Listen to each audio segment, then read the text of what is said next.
Boum. Hop.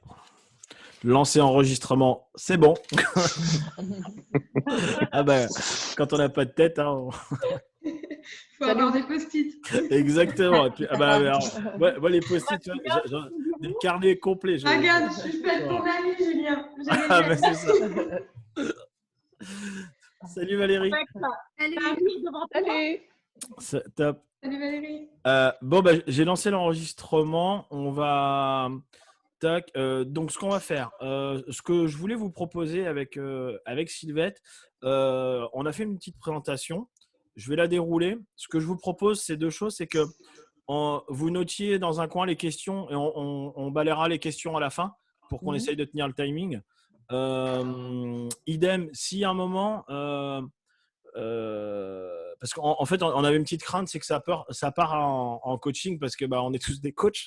Et donc, si à un moment, il y a un truc qui joue chez vous sur ce qu'on dit ou par rapport à la prise de parole en public, c'est pareil, je vous invite à le noter. On en discutera soit à la fin, soit dans votre trinôme, mais qu'on essaye de tenir le timing au maximum. Ouais, alors moi je voulais quand même vous rappeler que je suis pas du tout professionnel de la prise de parole en public, hein. C'est juste un petit retour d'expérience que j'ai parce que du coup c'est un sujet que j'ai pas mal travaillé pour moi et donc voilà, par rapport à d'où je pars, j'ai bien progressé. Pour information, en fait, j'avais commencé la prise de parole en public pas du tout dans le but de faire des conférences ou des lives. C'est parce que c'était pour vaincre ma timidité. En fait, j'avais du mal à regarder les gens dans les yeux. Et je me suis dit, ouais, comment je peux faire ça, théâtre d'impro ou quoi. Et j'étais tombé sur une formation de David Marouani à l'époque, qui était speaker pro. C'est là où j'ai rencontré Sylvette d'ailleurs. Et du coup, j'ai surkiffé le truc, de se challenger, faire des petits lives, des choses comme ça. Et c'est comme ça que j'ai démarré. Donc, vraiment, il y a ce que je vous présente aujourd'hui, c'est vraiment juste mon retour d'expérience. C'est pas, je dirais, des outils je sais pas si ça marche pour tout le monde. Moi, ça a marché pour moi. Prenez ce que vous avez à apprendre dedans et testez, hein, vraiment. Voilà. Est-ce que ça va à tout le monde comme fonctionnement? Si ça vous va, ce que je vous propose, on va éteindre les micros et puis j'envoie la présentation, quoi. Oui, tu peux me dire, s'il te plaît, enfin me dire, je ne sais pas le temps que vous prévoyez pour ça. Alors, je tente de finir la présentation avant 11h. Et après, foire aux questions. Moi, je me suis bloqué jusqu'à midi pour ceux qui veulent rester et qui peuvent et qui veulent continuer à échanger sur le sujet. Encore une fois, c'est ce qu'on disait, hein, c'est pas dans l'objectif de faire un atelier one shot. Là, c'était déjà présenter quelque chose que vous repartiez à la fin avec justement déjà les premières billes pour commencer. Et puis, s'il y a besoin d'en refaire un, on en refera un. S'il y a besoin qu'on avance plus sur le sujet, on avancera plus. Vraiment, encore une fois, c'est pour les 2 ans à venir, quoi. C'est juste le début de quelque chose, quoi. Super. Julien, je peux rajouter quelque chose, s'il te plaît? Bien sûr, Sylvette. Bonjour à tous. Alors, je voudrais vous dire aussi que moi, je ne suis pas une spécialiste de la prise de parole en public. Je remercie Julien de m'avoir challengé pour cet atelier. Parce que, voilà, je vais tout vous dire aujourd'hui. Je ne suis pas venue, j'ai une invitée. Hein, Julien, j'ai une invitée. C'est possible? Bien sûr. Et en fait, j'ai à côté de moi, je vais faire un peu d'humour, hein, mais en même temps, c'est très réel. J'ai quelqu'un avec moi qui partage beaucoup de temps et qui me challenge beaucoup. Et je vous présente ma peur. Elle est là à côté de moi et je vous garantis que là, pendant que je vous parle, j'ai mon corps qui tremble et voilà, je suis en plein dans le vif du sujet. Voilà, alors je voulais vous partager ça parce qu'en même temps, j'ai lu ce que vous avez écrit en commentaire et nous vous remercions parce que vraiment, je sentais que ça venait du fond du cœur. Et je me suis reconnue dans beaucoup de choses. Vous avez dû vous reconnaître parce que j'imagine que vous lisez tout. Et franchement, si on peut s'aider à dépasser toutes ces peurs, enfin, ce qui nous empêche d'aller plus loin, ce serait génial. Voilà. Top. Merci Sylvain. Tu fais. Alors, c'est bien, c'est un premier outil en fait que Sylvette aussi vient. Je ne sais pas si tu l'as fait consciemment ou pas, mais une des premières choses en prise de parole, souvent quand tu as peur, quand tu arrives sur ça. Alors, évidemment, je vais tutoyer. Hein, enfin, euh, désolé, c'est un vieux réflexe. Une des premières choses, souvent, c'est quand on monte sur scène, on se dit oh, je peux pas dire que j'ai peur, ou si on fait un live, on peut pas dire que j'ai peur et tout. Et rien que le fait de le dire, en fait, déjà, ça diminue vraiment l'émotion de peur en général, quoi. Et puis en plus, ça crée une connexion avec le public en face parce que ils se disent ah bah ouais, elle est normale en fait, quoi. Et souvent, on a le fantasme de se dire ouais, les gens qui sont en face, salut Laetitia. Les gens qui sont en face, comme David ou Tony Robbins, ils n'ont pas peur en montant sur scène. Faut s'enlever ce fantasme-là. Tout le monde a peur je veux dire, le rejet social, c'est quelque chose. Et puis le fait de se tromper, d'être perfectionniste, de dire, tout le monde a peur, quoi. Donc là, hier, je ne sais pas si vous avez vu, j'ai fait un petit live. Dans les invités, il y avait Ménie, une humoriste, donc elle est quand même habituée à faire de la scène. Elle dit que avant chaque scène, elle a peur, quoi. C'est normal, c'est vraiment. Mais si je peux rajouter, Bien sûr. il y a la peur, ce qui se passe dans les coulisses, c'est-à-dire avant d'entrer sur scène ou d'aller dans le bureau, une réunion, enfin, quelle que soit la situation, il y a Le trac. tout ce qui se passe, qui s'appelle le trac, mais aussi les bruits, tout ce qui se passe en amont. Donc, il y a ce qui se passe en coulisses, il y a ce qui se passe au moment où on est dans la situation, et il y a l'après. Parce que l'après, c'est pour certains, il y en a qui le vivent très bien, et il y en a qui le vivent pas très bien. Qui était mon coup. Top. Merci Sylvette. Du coup, je vais envoyer la présentation. Laetitia, comme tu nous as rejoint, je te dis juste ce que je proposais aux autres, c'est-à-dire qu'on déroule la présentation là pendant 45 minutes, 1 heure, et si vous avez des questions, de les noter. On se les balayera à la fin tous ensemble. On reviendra s'il y a besoin, mais pour que au moins on soit sûr que sur ceux qui peuvent rester qu'1 heure, ils ont eu tout le contenu. Ça te va? Ça marche. Ok, top. Du coup, ce que je vous propose, alors est-ce que je peux, je sais pas comment on fait couper les micros. J'en sais rien. Si vous pouvez déjà couper vos micros, j'ai vu que plein de gens l'ont fait, ça évitera les bruits interférents. Et est-ce qu'on peut mettre les questions dans le chat? Oui, Antoine, ouais, très bonne idée. Comme ça, on les rebalayera à la fin et puis on aura l'historique. Top. Alors, partagez l'écran, je tape dedans, c'est parti. Voilà. J'ouvre pas. Ah. On a des petits enfants d'un côté, je sais pas chez qui. Tac. Ça met de la vie dans le live, mais du coup, on les entend beaucoup, je sais pas. Tac, c'est bon? C'est chez... Tac, ça a l'air bon. Eh ben, écoutez, hop, lire. Déjà, est-ce que vous voyez bien mon écran? Si juste quelqu'un peut me répondre. Ouais, c'est bon. Ouais, super, merci beaucoup. Bon, je tape dedans. Hop, raté. Pourquoi ça marche pas? Voilà. Alors, l'objectif aujourd'hui, ce que je voulais vous présenter, moi, c'était 5 P indispensables. J'aime bien faire les acronymes pour que ça rentre. Je vous ferai un petit cadeau à la fin parce que j'aime bien les faire les petits cadeaux. Et puis, encore une fois, la prise de parole en public, c'est comme n'importe quelle compétence. C'est que si on fait que de la théorie, clairement, il se passera rien. Donc, je vous proposerai des petits exercices à tous. On verra celui qui vous plaît le plus, mais voilà. Tac. Alors, on attaque le premier P.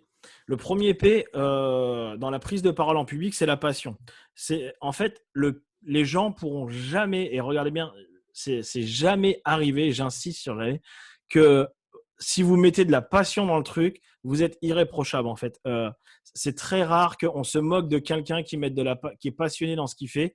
Et je dis pas que statistiquement il n'y a pas une personne, 2 personnes dans l'assemblée qui peut arriver ou qu'on n'aura rien à faire. Mais vraiment, quand vous mettez déjà de la passion dans ce que vous faites, vraiment, il y a un lien qui se fait avec le public qui est vraiment très fort. Justement, alors pour chaque P, ce que je vous propose, c'est que je ferai un petit peu de théorie. Je vous donnerai un outil ou deux pour le P qui est concerné, le sujet concerné, et aussi une erreur qu'on fait souvent. Et qu'on fait, même moi je fais encore, hein, et que David fait encore, enfin tout le monde fait encore, mais pour que vous puissiez vraiment la garder en tête et mettre le focus dessus quand vous entamez une prise de parole en public, donc soit live ou sur scène. Donc là, justement, un premier outil que je voulais aborder, c'était le fait de, en fait, exactement ce que vient de faire Sylvette juste avant, de montrer votre joie, montrer votre émotion, montrer votre énergie haute, en fait. Ça peut être la peur, ça peut être, vous pouvez être terrorisé, vous pouvez être en colère, mais juste le fait d'être vraiment vous-même et de le dire clairement. La Sylvette, elle l'a très bien fait tout à l'heure. Non, voilà, j'annonce, je suis avec ma peur, je suis terrorisé. Ça crée vraiment une connexion avec les gens parce que ça, en fait, il y a ce fantasme de la personne qui parle, on va la mettre naturellement sur un piédestal et déjà juste le fait de faire ça, ça la redescend et ça crée un lien vraiment de humain à humain en fait. Donc vraiment, le premier outil que je vous invite à faire, c'est de montrer votre émotion, soit la dire, soit la montrer. Typiquement, un exemple, je suis sûr que ça vous est déjà arrivé d'entendre ou de voir quelqu'un sourire au téléphone. Vous savez, vous êtes en train de discuter au téléphone avec une personne et vous le sentez qu'elle est en train de sourire quand elle parle. En fait, vraiment, l'émotion, ça crée un lien qui est vraiment très fort, qui est invisible, mais on ne peut pas forcément justement le voir, mais on sait qu'il se crée ce lien et vraiment en prise de parole en public, c'est vraiment un lien très très fort. Justement, on a eu un très bel exemple pour ceux qui étaient là dimanche ou samedi, je ne sais plus, avec le webinar de David. Clairement, alors il y a une phrase qu'il a dit justement, je l'ai noté et ça a été top parce que je me suis dit, j'ai refait ma slide du coup en se disant mais non, mais cet exemple est merveilleux. Alors le truc c'est que je ne parviens pas à voir tout mon écran, donc je ne sais plus ce qu'il y a marqué exactement, mais je crois que c'est la pire adversité qui m'arrive. Je la transforme en énergie pour me connecter comme jamais ou un truc comme ça. C'est ça. Me donnera l'énergie et me connectera comme jamais. Exactement. Et en fait, on a eu l'exemple parfait de David ce week-end. Je le remercie. C'est de dire vraiment, regardez bien ce qui se passait. Il y avait une scène où plein de gens disaient mais tu perds ton temps avec lui, il en a rien à foutre. Et il y a plein de gens qui, à la place de David, moi peut-être le premier, aurait commencé à perdre les moyens devant tout le monde et se dire ouais mais je suis en train de perdre la connexion avec mon public, le mec il a lead sur moi, cela. Non, qu'est-ce qui s'est passé? Il a utilisé ça pour vraiment en faire une énergie hyper puissante, montrer à la fois sa vulnérabilité, sa force, sa sensibilité. Et qu'est-ce qui s'est passé? Il y a une connexion avec le public, il y a une connexion avec nous. Je sais pas, moi quand j'ai regardé la vidéo, j'avais les poils qui se dressaient, quoi. C'était vraiment puissant ce qui se passait. Donc vraiment, transmettez votre passion et votre émotion, c'est un truc qui vous serez irréprochable là-dessus. Et vraiment, même vous, ça va vous détendre, quoi, clairement. Une erreur qu'on fait souvent, justement, que je voulais aborder, c'est de croire que les gens vont se moquer. Si vous vous plantez, si vous échouez, si vous avez un blanc, en fait, une bonne question à vous poser dans ces cas-là, c'est est-ce que si vous étiez à une conférence ou un live, par exemple moi, là, si à un moment j'ai un blanc, si à un moment je ne me rappelle pas, si à un moment je perds mes moyens, est-ce que vous allez vous moquer? Il y en a peut-être qui vont le faire, mais 90% des gens, même 99% des gens, ils ne vont pas se moquer, ils vont être dans l'empathie, ils vont se dire soit le pot, ou soit ils vont dire t'inquiète Julien, ça va bien se passer, reprends ton souffle, pose-toi. Et en fait, l'erreur qu'on fait, c'est de croire que se mettre la pression en disant j'ai pas le droit d'échouer, j'ai pas le droit de me tromper parce que les gens vont se moquer. Clairement, les gens sont bienveillants, ils sont compatissants, ils sont sympathiques dans 99% des cas. Donc vraiment, s'enlever la pression de se dire si je me trompe, si j'ai un blanc, si ça se passe mal, si j'oublie. Ok, c'est cool. Franchement, au pire des cas, ça vous ramènera de l'amour. Vraiment, c'est parfaitement équilibré. Mais c'est parfaitement équilibré, je reviens, si vous sent à la fois passionné et s'il sent que vous avez aussi une intention pure dans ce que vous faites, quoi. Si vous êtes un peu hautain, arrogant, que vous arrivez en prenant le public de haut, clairement, là, vous n'aurez pas le droit à l'erreur. Mais à partir du moment où vous mettez de l'amour et de la passion dans ce que vous faites, vous êtes vraiment irréprochable et ça se passera vraiment très, très bien. Un deuxième outil qui est très puissant pour ça, que je voulais vous partager, c'est David Marouani qui nous l'avait enseigné. Donc là, je vous invite vraiment à noter. C'est un truc, il est hyper puissant par sa simplicité en fait. C'est ce qu'on appelle le PEA. C'est-à-dire qu'avant de faire une prise de parole en public, comme là, moi, pour le live, ou si vous avez une conférence, ou à un moment, vous voulez animer quelque chose, vous allez marquer sur une feuille votre PEA. P comme pensée, E comme émotion, A comme action. C'est ultra simple. C'est juste vous dire, à la fin de ma conférence ou à la fin de mon intervention, si les gens devaient retenir une seule phrase de mon intervention, ce serait quoi? C'est la pensée. S'il devait avoir eu une émotion dans cette conférence, ce serait quoi? Et quelle action j'aimerais qu'ils mettent en place à la fin de mon intervention? Typiquement, là, moi, la pensée que j'aimerais, sur laquelle je me suis focalisé pour cette intervention, c'est de me dire, je veux qu'à la fin de cette conférence, ils se rendent compte que, en fait, parler en public, c'est hyper accessible et que c'est facile.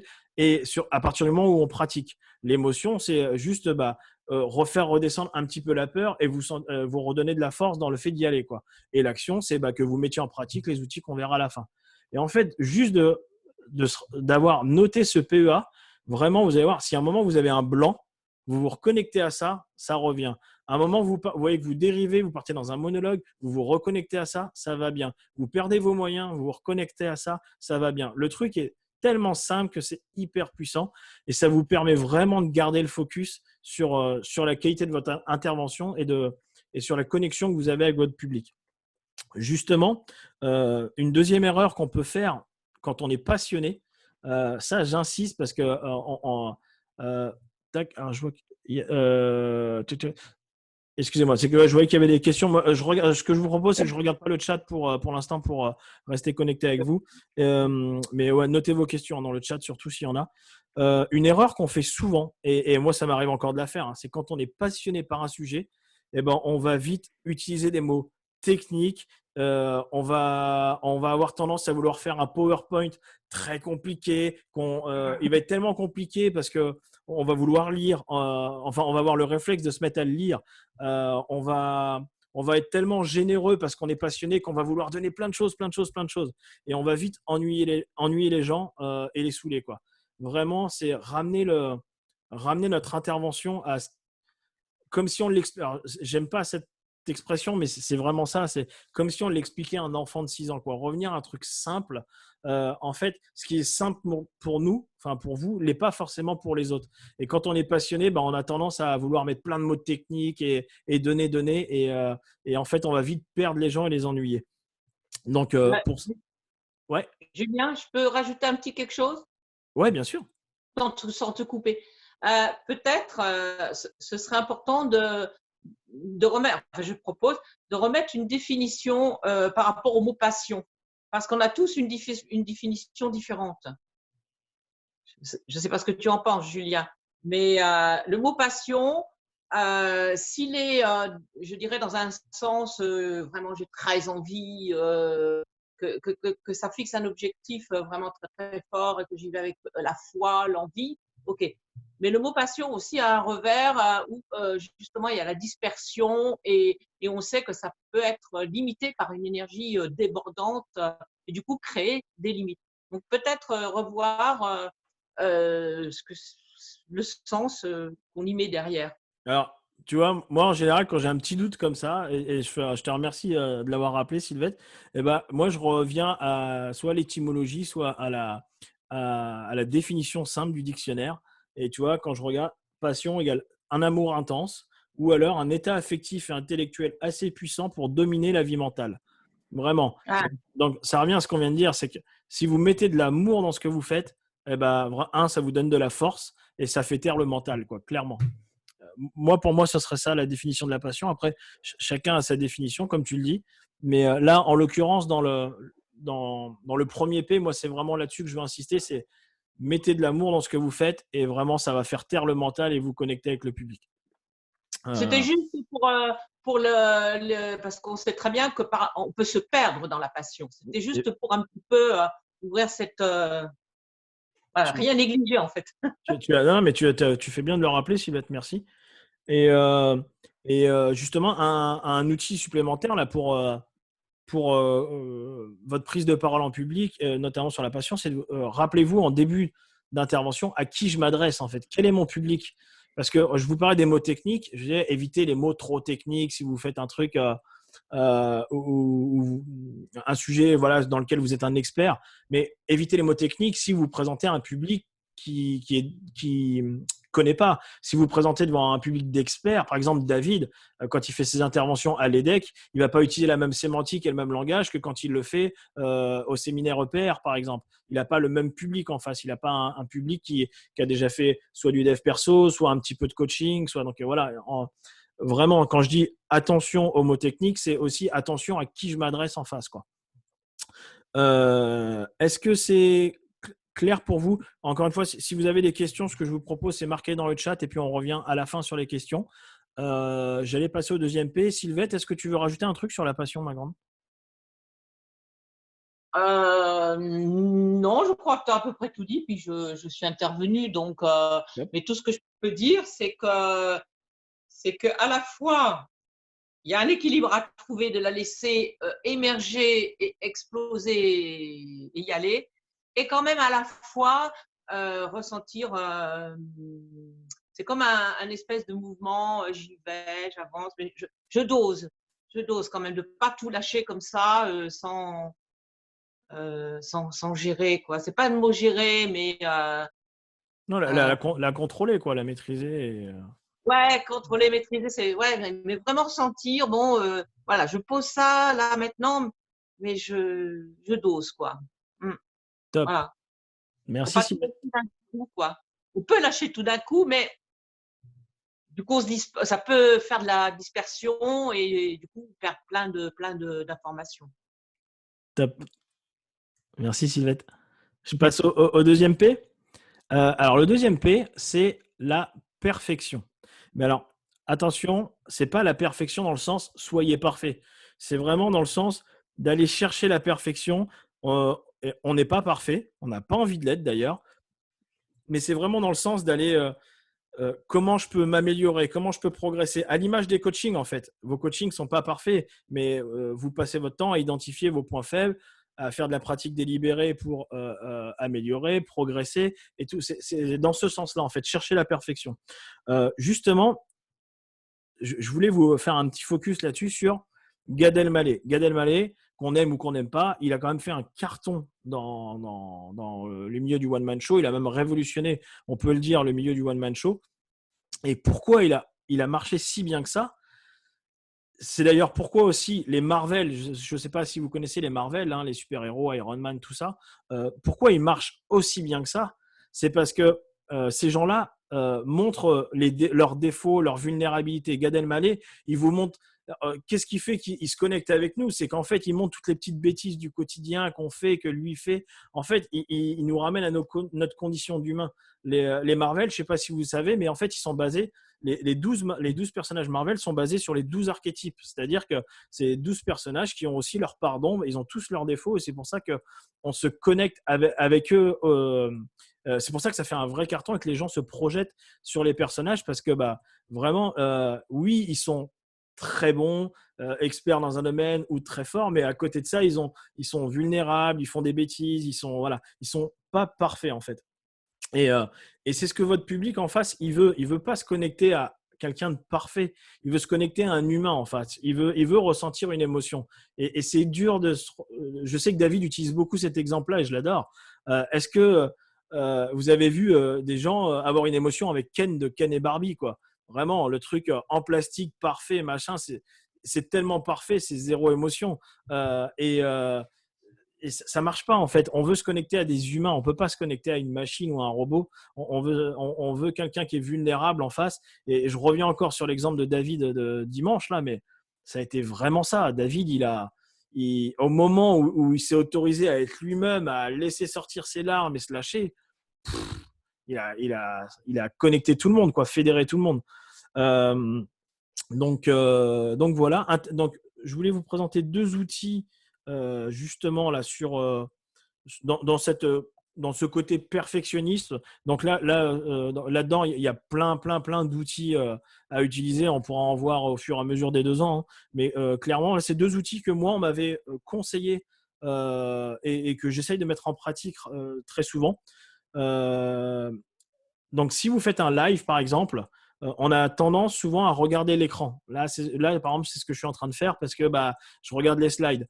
Mais lors d'un live où j'ai pas de slide, vraiment, c'est de faire l'effort d'aller regarder la lentille. Vous voyez, si je vous parle comme ça et si je vous parle comme ça, c'est pas le même impact en fait. Il y a une vraie connexion qui se fait parce que vous vous sentez regarder. Donc donc du coup, une erreur qu'on fait souvent quand on va faire un live avec le téléphone, c'est de mettre le téléphone en mode selfie. Et ça, en fait, c'est une grosse erreur parce que vous allez naturellement avoir tendance à regarder votre image à vous, votre vidéo, et pas regarder la lentille. Parce que vous allez regarder si c'est bien cadré, si tout ça. Et en fait, vous allez vouloir que ce soit parfait dans le sens du cadrage, de la lumière ou quoi, mais du coup, vous perdez de la connexion avec les gens. Donc, et en plus, il faut savoir que la lentille qui est devant pour le selfie, en général, est de moins bonne qualité que la lentille qui est à l'arrière. Donc, on s'en fout du cadrage, on s'en fout de la lumière. Mettez votre téléphone comme ça si vous faites un live et regardez la lentille de ce côté-là. Vous êtes comme ça focus avec les gens et vous avez une vraie connexion. Et vraiment, la perfection, ça ne veut pas dire que tout soit parfait, mais vraiment que aller vraiment la perfection sur la connexion avec les gens, garder son focus là-dessus. Pour une scène, là c'est un exemple pour un live au téléphone ou en comment on appelle ça, sur l'ordi comme là. Si c'est une scène dans le public, une technique qui marche très bien, c'est vous allez voir, il y a toujours au moins une personne qui est absorbée par ce que vous dites.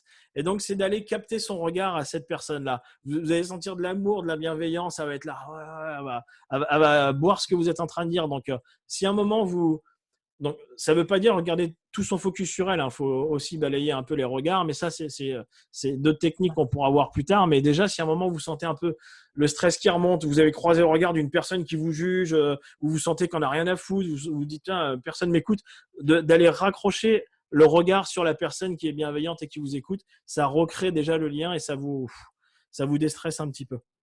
Toc, toc, toc. Et un outil, là, vraiment, mettez beaucoup de valeur là-dessus. Un outil en lien avec la perfection, c'est vraiment, c'est l'humilité et comment on la concrétise. C'est-à-dire que là, avant chaque prise de parole, faites-vous peut-être une petite fiche avec les basiques. Là, par exemple, je vous ai présenté le PEA tout à l'heure. Le PEA, moi, je le fais avant chaque prise de parole.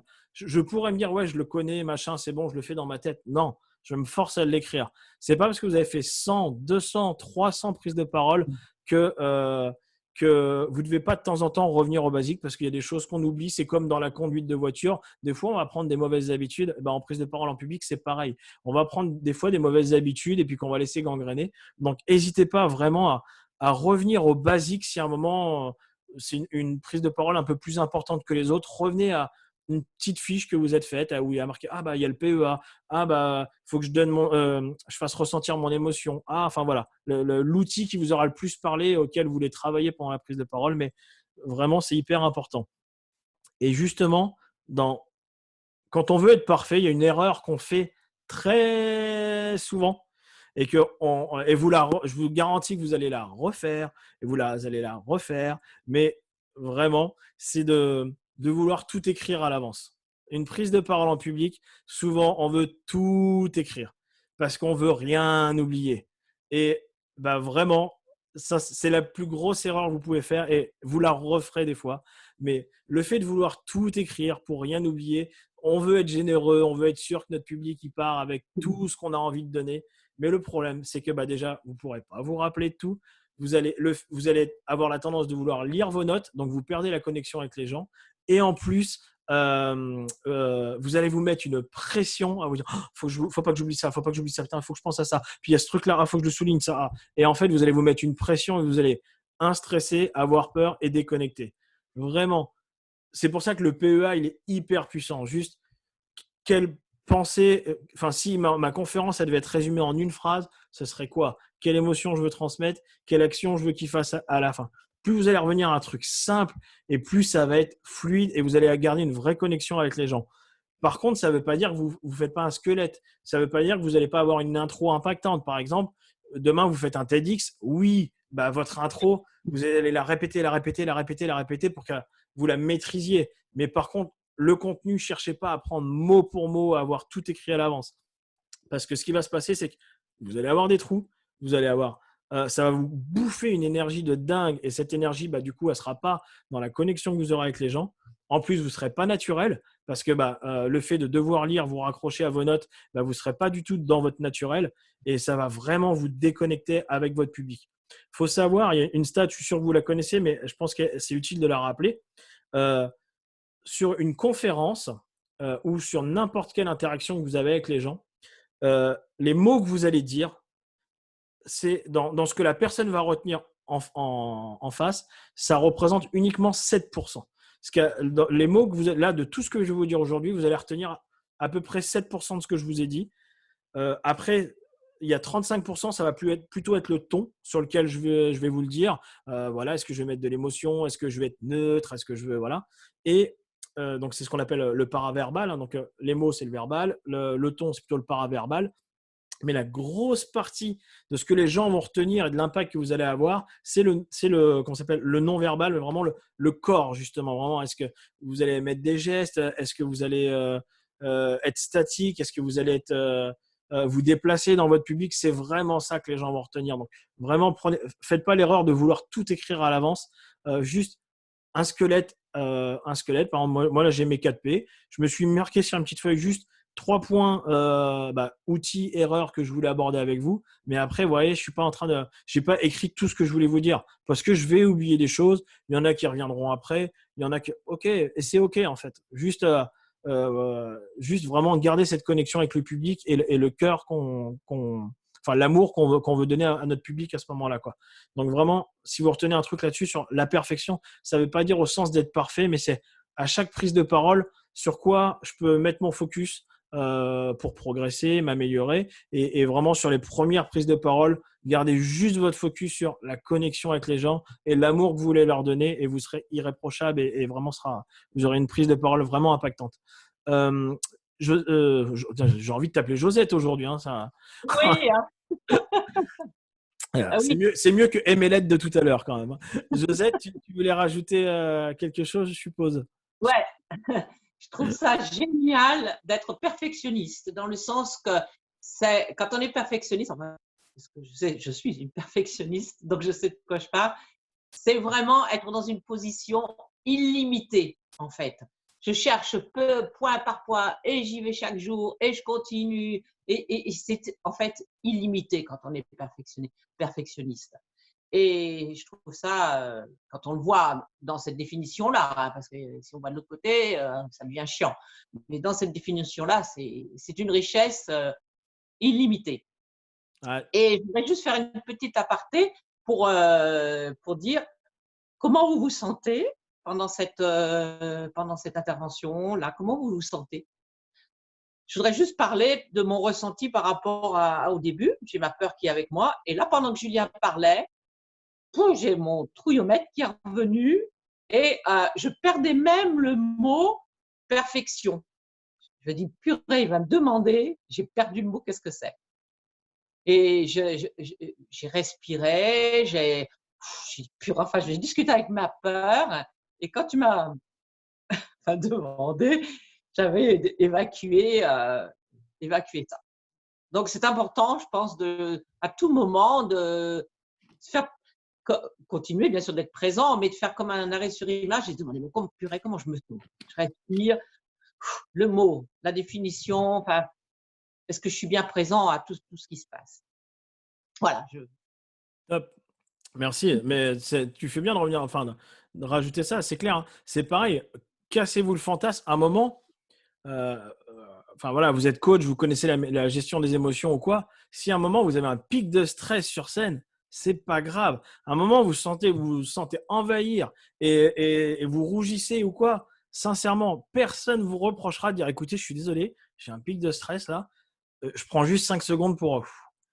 mais vous allez voir, les gens sont bienveillants, vraiment. Personne ne va se moquer de vous pour ça, au contraire.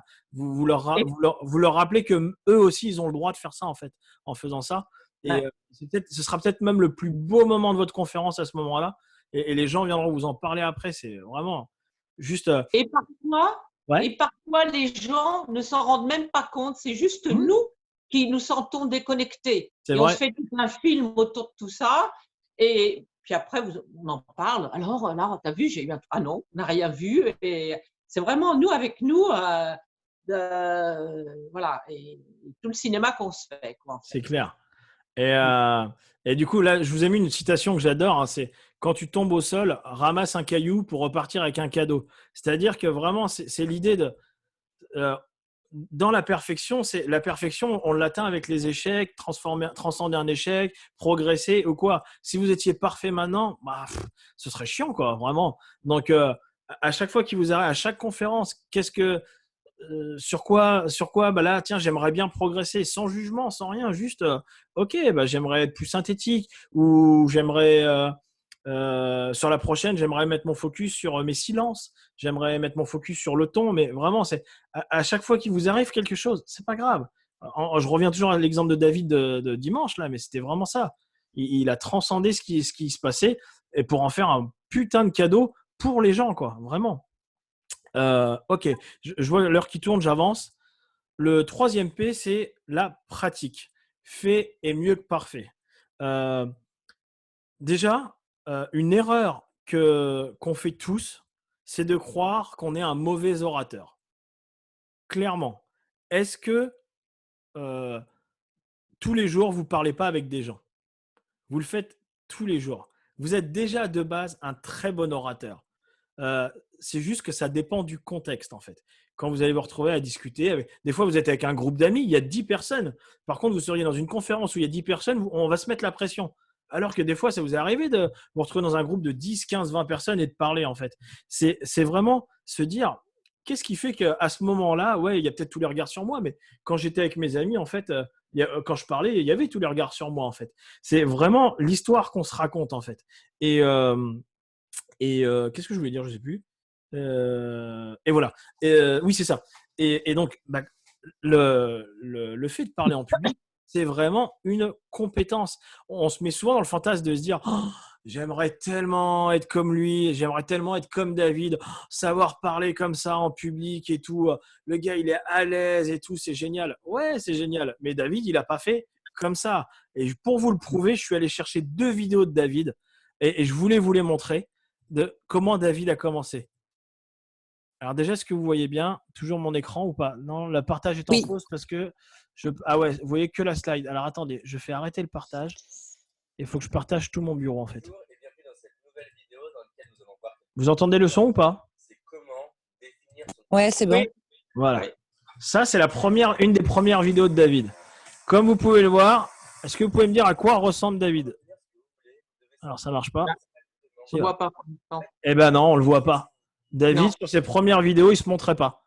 Vraiment. Et clairement. Je vous montre une deuxième vidéo de David. Tac. Raté. Il faut juste que j'aille sur le bon truc, ce serait bien. Il est où mon keynote? Il est là. Voilà. Deuxième vidéo de David. Attention, soyez prêts. Hein. Rappelez-vous où il est maintenant. Ouais. Alors, ça galère un peu, ça arrive. Nous allons voir comment vaincre votre timidité.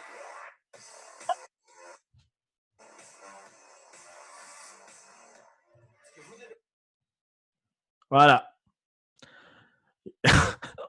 Vous vous rappelez, des fois, il le dit souvent, il se faisait vanner en disant vas-y, va rendre la chemise à ton père et tout, sur les réseaux sociaux par les gens. Et puis on disait ouais, avec ta tête d'enfant et tout.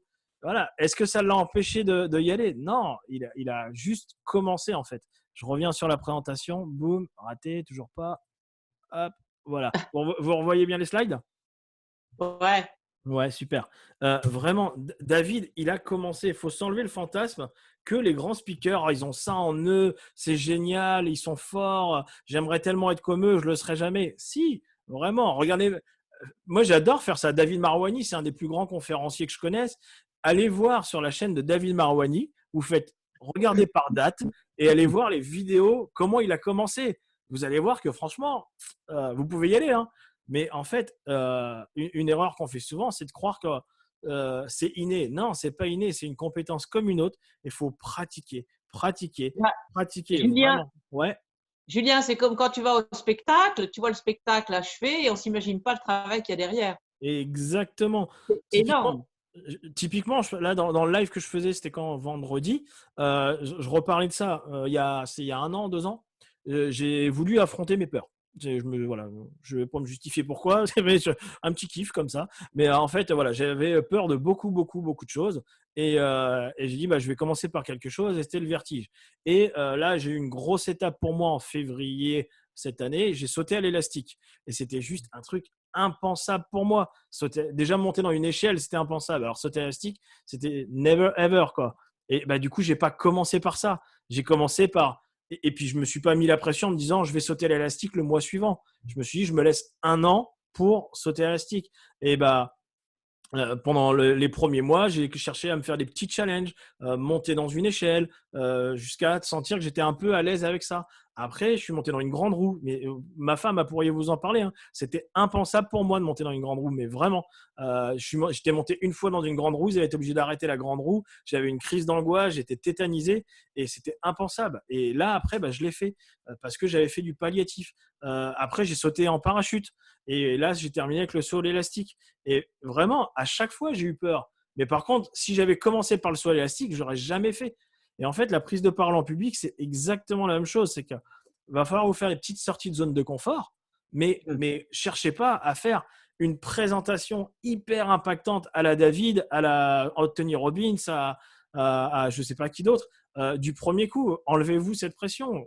Des petits pas sur les premiers mois, je me teste là-dessus. Après, je testerai autre chose. Mais vraiment, c'est la pratique, la pratique, la pratique. Alors, la plus grosse pression pour moi, c'est vraiment de vouloir faire comme les autres, en fait. Quand on voit quelqu'un de brillant ou quelqu'un qui parle facilement, etc., on a tellement envie d'avancer qu'on a envie de faire comme tout le monde.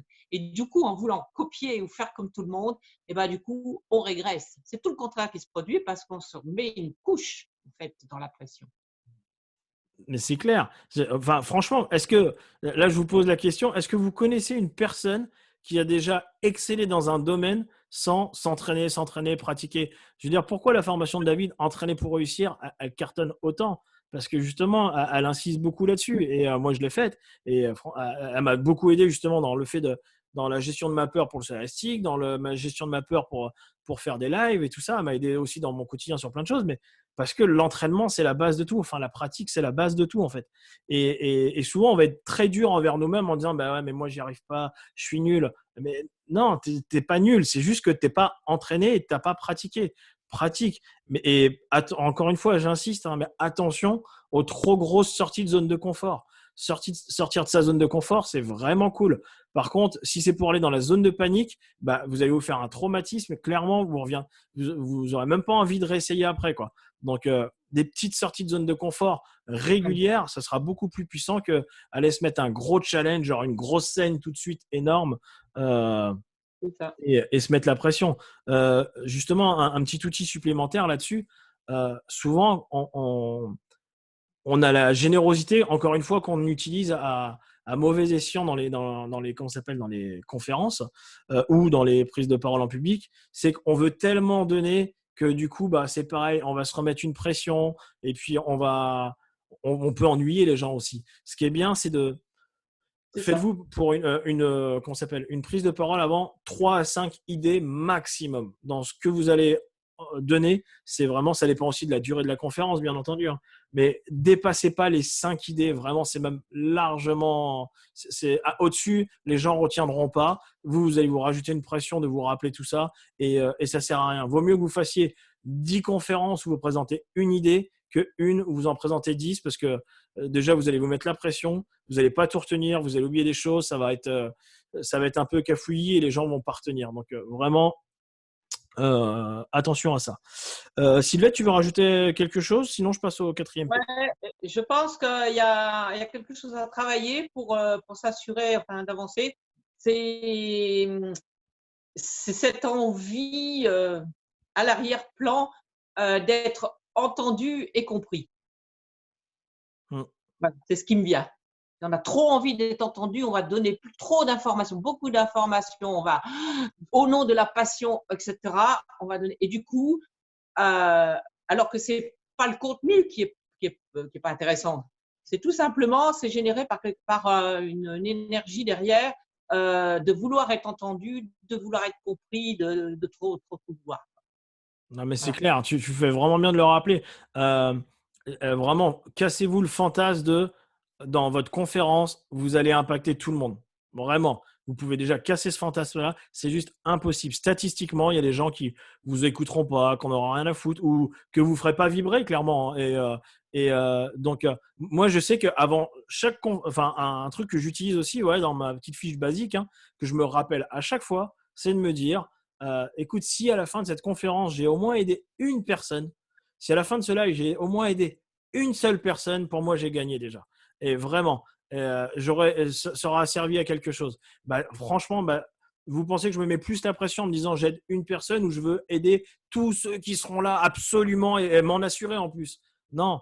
Bah, déjà, le fait de me dire que je veux en aider une seule, bah, clairement, je m'enlève la pression parce que je suis sûr, je suis dans une certitude vraiment à Donf de me dire je suis sûr d'aider au moins une personne. Même si ce n'est pas sur la globalité de la prestation, mais il y a au moins un outil à un moment. Et clairement, ça relâche la pression de fou, quoi. Donc, cherchez pas à plaire à tout le monde, c'est juste impossible, clairement.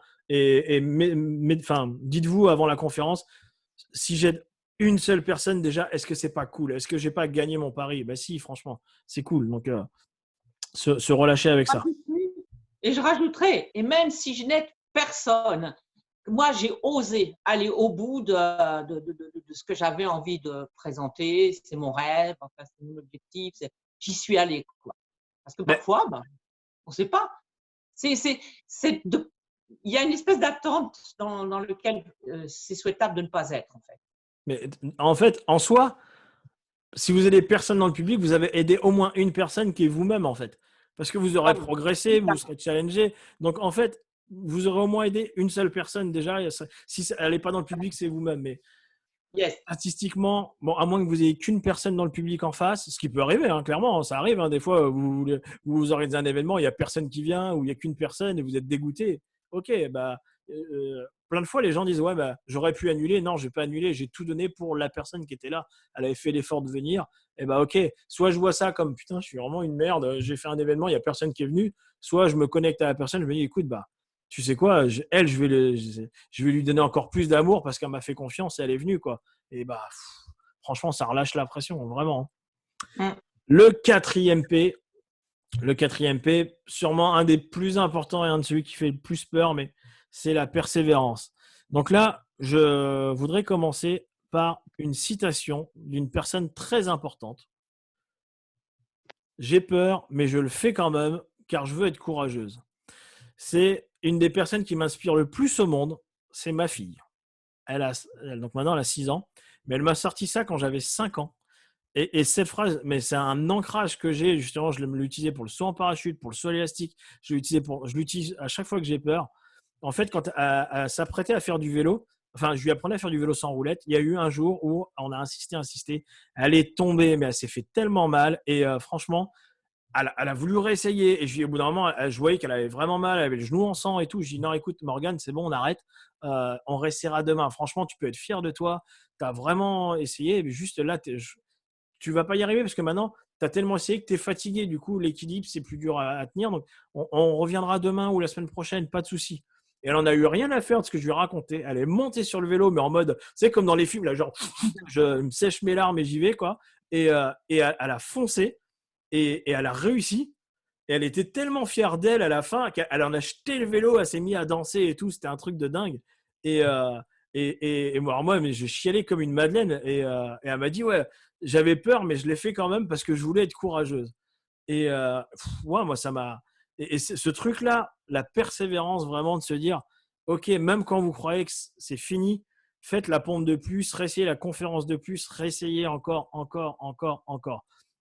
Le fait d'avoir peur avant une conférence, c'est vraiment normal. Rappelez-vous que, je ne sais pas si vous le savez, mais statistiquement, il y a une étude qui a été faite en France, je ne sais plus quand c'était, et je vous dirai des bêtises, mais qui était, c'est quoi votre plus grande peur? Donc c'était une étude française, et c'était quoi votre plus grande peur? C'était quoi votre plus grande peur, tout simplement. Et en fait, il faut savoir que la mort arrive en deuxième position. La première position, c'est la peur d'être rejeté, la peur de l'exclusion sociale, la mort sociale, en fait. C'est-à-dire que, par exemple, en France, les gens préféraient être à leur enterrement dans le cercueil plutôt que tenir le micro et parler, quoi. Clairement. Elle arrive en deuxième position. Donc, mais ça s'explique en soi, hein. La mort sociale, la peur de la mort sociale, c'est ancré en nous. Rappelez-vous qu'il y a des milliers d'années, il y avait le gourou du village. Si vous étiez différent des autres, si vous osiez faire des choses différentes des autres, on vous sortait du village et vous allez vous faire bouffer par un tigre ou je ne sais quoi, ou vous retrouvez tout seul. Ou enfin vraiment, le fait d'être comme tout le monde, le fait de ne pas se challenger, c'est ancré en nous en fait. Le fait de pas faire de choses inconfortables, c'est ancré en nous. Donc, il faut s'en rappeler et surtout se dire c'est normal. C'est normal que j'ai peur à ce moment-là. Je vais parler devant des gens. Vraiment, là, à mon live vendredi, il y avait Asma Nyang qui est championne olympique de judo. Il y avait, comment elle s'appelle, Méni qui est humoriste. Je veux dire, ces gens, ils sont habitués à faire ça. Ils sont comme un sacré haut niveau et ils vous disent tous la même chose. David parlait de Mike Tyson j'ai perdu son nom, à la personne là au live de dimanche, là, au webinaire. Il lui disait, Mike Tyson a toujours dit, j'ai toujours eu peur. On aurait beaucoup plus de problèmes à pas avoir peur, en fait, hein. Clairement. Donc, déjà, se dire que la peur, c'est normal. La peur du trou, là, je me suis marqué, la peur du trou, la peur de ne pas être intéressante, la peur d'être vulnérable. C'est des choses qu'on a tous au moment de monter sur scène. Et c'est normal. Moi, la peur d'oublier un truc là ou de ne pas être intéressant, forcément, je l'ai. Mais maintenant, comment je sors de ça? C'est je me reconnecte au fait, encore une fois, si j'aide au moins une seule personne dans l'assemblée, est-ce que c'est pas gagné? Si, c'est gagné. Bon, bah c'est cool. Juste, j'y vais, je déroule. On s'en fout, quoi. Et je persévère. Et si ça n'a pas marché là, eh ben on refera un atelier, c'est pas grave. On réessayera. Si j'ai pas été clair, on le refera. Et je verrai en quoi j'ai pas été clair, sur quoi je peux progresser, c'est pas grave. Mais je vais persévérer dans la prise de parole en public. Et un outil vraiment là que je vous invite à le noter. C'est vraiment hyper puissant et David l'utilise souvent, il le dit souvent, mais j'insiste, la répétition est la mère du succès. Au moment où vous êtes là-dedans, sortez du moi, et allez plutôt dans qui vais-je inspirer ou qui vais-je aider dans l'assemblée si je me plante. Si à un moment j'ai un trou, que je ne suis pas à l'aise, que je commence à perdre mes moyens, que je demande aux gens, excusez-moi, je ne vais pas bien, je reviens dans 5 secondes, qui je vais aider en faisant ça? Et ben, en fait, vous allez vous rendre compte que vous allez aider vachement de gens parce que déjà, vous allez leur autoriser à faire la même chose, de leur montrer que, bah ouais, ok, c'est pas grave de se planter. Et juste le fait déjà de sortir de ça, mais vraiment, j'insiste, ça calme la peur, vraiment, quoi. Les plus grands, ouais, j'avais marqué cette phrase-là, mais regardez bien le point commun de tous les plus grands speakers, et ils disent tous la même chose à l'unanimité. Souvent, les plus belles connexions qu'ils ont eues dans le public ou les plus beaux moments de leur carrière, c'est un moment où, juste avant, ils se sont plantés et qu'ils ont transformé ça. Encore une fois, je reviens sur David dimanche, hein. Regardez bien comment c'était hyper impactant ce qui s'est passé après, parce que il était en train… On aurait pu dire, ouais, il a pris la mauvaise personne, ou tiens, il y a un mec dans l'assemblée qui a le lead sur lui, qui n'en a rien à foutre de ce qu'il raconte ou quoi. On peut focaliser là-dessus. Il aurait pu se dire, oh, putain, je perds mes moyens, tous les gens me regardent, qu'est-ce qui se passe ou quoi? Non, il s'est juste connecté à comment je vais transformer ça pour impacter encore plus, aider le plus de gens possible, revenir à mon humanité tout simplement. Et ça, c'est hyper puissant. Une erreur qu'on fait très souvent et qu'on fait tous, et j'insiste, hein, j'en ai déjà parlé, mais je reviens dessus, c'est le fait de croire que c'est pas normal d'avoir peur juste avant la prise de parole en public. C'est hyper normal. Et donc là je me suis listé 3-4 trucs sur lesquels je voudrais revenir. C'est David Marouani qui nous avait passé ça. Et effectivement, si on s'intéresse un peu plus à la chimie, au moment de la prise de parole en public ou pendant la prise de parole en public, des fois, on va avoir l'impression de manquer d'oxygène. Vous savez, de faire je vais pas bien. Ok. Et en fait, comprenez que quand vous faites ça, soit vous luttez contre ça, soit vous justement vous utilisez ça pour vous. Le fait d'avoir à un moment cette sensation de manque d'oxygène, ça va vous obliger à prendre des grandes respirations. Et ben, qu'est-ce qui va se passer? Vous allez avoir encore plus de sang qui va circuler et du coup, vous allez avoir une meilleure réflexion. Donc, au lieu de lutter contre ça, prenez des grandes respirations. Si vous devez prendre 5 secondes devant les gens, dire écoutez, attendez, je prends juste 5 secondes pour respirer. Ok, c'est cool. Et utilisez ça pour vous. Si vous sentez votre cœur qui bat à fond et que vous vous dites oh, je vais pas bien, mon cœur se met à battre, à battre. Non, c'est normal. Encore une fois, justement, ça veut dire que vous avez la cage thoracique qui est en train de s'ouvrir de par le stress qui vient. Et du coup, qu'est-ce qui se passe quand la cage thoracique s'ouvre? Eh ben, on peut parler plus fort, on peut être encore plus impactant. Regardez bien, prenez Macron. Je suis pas là pour faire de la politique, mais il y a cette fameuse phrase où il disait merde, c'était quoi?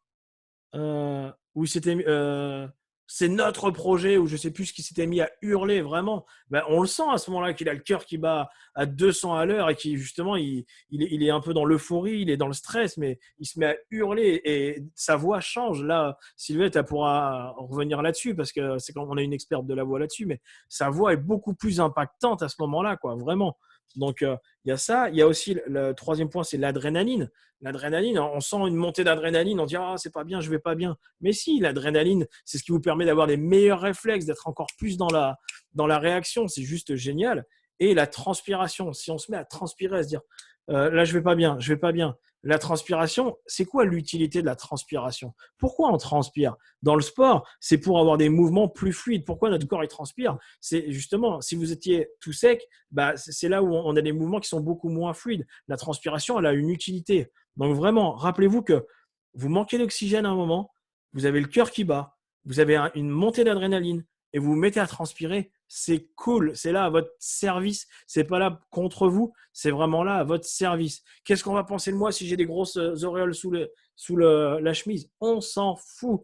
C'est à votre service, ça va vraiment impacter dans votre conférence. Voilà pour ce quatrième point. Sylvette, je pense que tu as plein de choses à nous apporter, notamment sur la voix là-dessus. Alors, déjà, de percevoir la persévérance comme source de joie.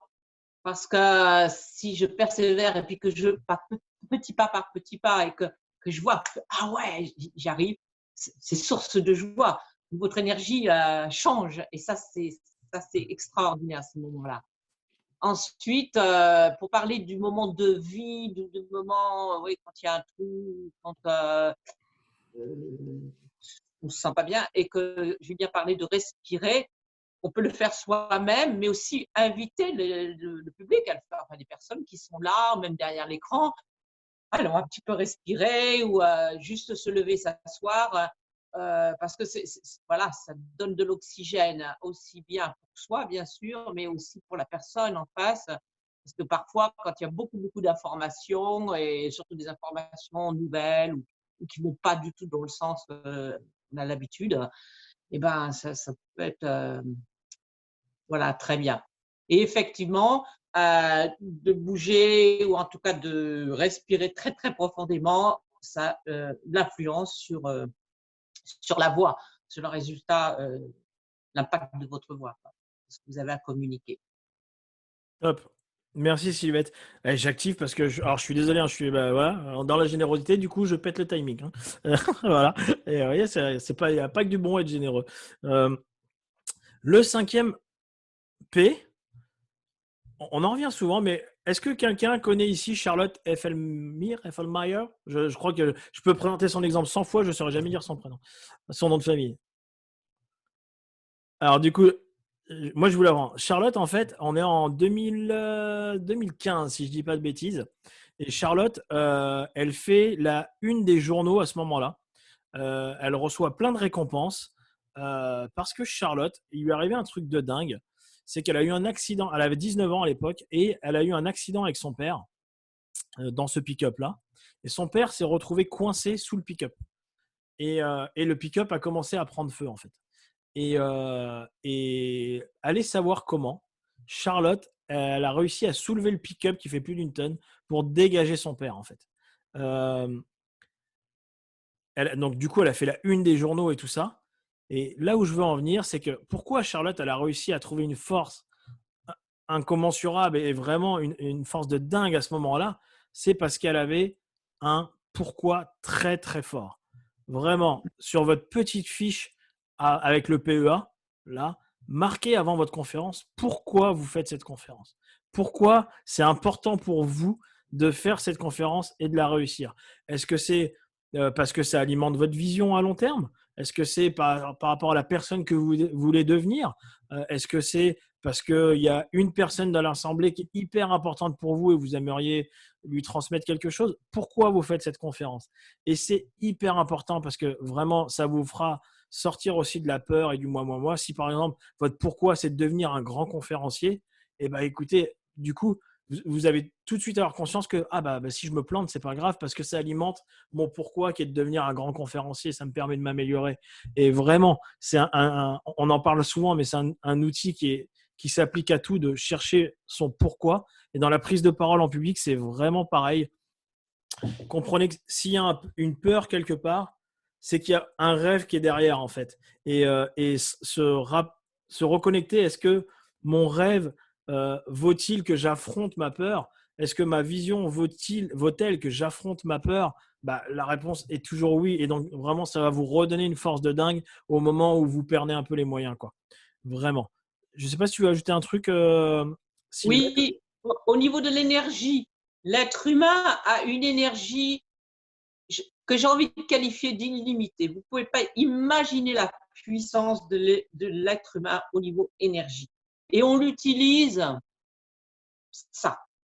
Donc, c'est intéressant d'aller explorer pour réveiller votre vitalité, la vitalité, l'énergie, etc. Top. Voilà. Yes. Du coup, donc je vous rappelle les 5 P. Donc, la passion, je reprends mes notes. Oui, je m'autorise à pas m'en rappeler. Et est-ce que quelqu'un a un problème avec ça? Écoutez, non, les gens sont bienveillants. Ça arrive de ne pas se rappeler. La passion, la perfection, la pratique, la persévérance. Justement, d'ailleurs, je rebondis sur ça. Personne ne vous en voudra si sur vos premières prises de parole, vous avez une petite note. Sincèrement, vous avez peur d'oublier quelque chose, un point important et vous mettez la pression là-dessus. Prenez une petite feuille, marquez-le et dites-le au début. Dites, écoutez, sincèrement, j'aurais voulu faire cette prise de parole sans note, clairement, et assurer et envoyer du steak et tout. Mais je suis pas un expert, je débute, machin, cela. Donc, j'ai ma petite fiche. Désolé si de temps en temps je relis mes notes ou je recherche. Ok, c'est ok. J'étais à Business Carib, c'était quand je sais plus, septembre. Septembre, il y avait, c'est Olivier Destin, il a fait une conférence devant 3000 personnes. C'est la première fois qu'il montait en public. Le mec, il commence devant 3000 personnes.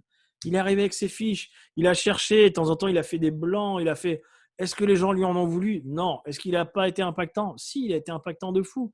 Parce qu'il a été humain, en fait. Et il était juste connecté à ce qu'il voulait apporter. Donc, vraiment, se relâcher la pression là-dessus, c'est pas grave de faire des erreurs, c'est pas grave de se planter, c'est pas grave d'oublier. C'est voilà, juste être connecté et vouloir transmettre. Donc, comme je vous disais, j'avais prévu un petit cadeau. Un petit cadeau que j'utilise de plus en plus et que j'ai encore utilisé juste avant là. Je l'ai utilisé avant mon live vendredi. Alors j'ai appelé ça outil de concentration ultime, hein, c'est pour faire bien. Mais clairement, c'est juste un petit tips en concentration qui est vraiment… moi, il est hyper efficace pour moi. Maintenant, ça ne veut pas dire qu'encore une fois, il le sera pour vous. Mais essayez, faites des tests sur ce qui marche. Mais vraiment, c'est pareil. Cassez-vous le fantasme de David, Tony Robbins, machin. Ils arrivent à monter sur scène comme ça sans se concentrer. Regardez les sportifs de haut niveau, ce qu'ils font avant une prestation. Ils se concentrent. Ils vont se mettre dans une bulle. Et clairement, ça fait réduire le stress. Et ce sera pareil pour vous, en fait. Hein. Vraiment, enlevez-vous cette idée que vous pouvez monter sur scène comme ça. Quand vous en aurez fait 1000, peut-être, franchement. Mais pour l'instant, déjà, prévoyez-vous une petite bulle juste avant pour faire redescendre le stress. Du coup, l'outil de concentration, c'est quoi? C'est dans un premier temps, c'est tout d'abord s'isoler. Vraiment, mettez-vous dans un petit endroit où vous êtes seul, pas de brouhaha, pas de bruit, pendant 5 minutes. Et faire un peu de respiration. Cherchez celle qui est le mieux pour vous. Est-ce que c'est de la cohérence cardiaque? Moi, une qui marche très très bien avec moi, c'est la respiration carrée. Vous savez, donc inspirer 5 secondes, tenir 5 secondes.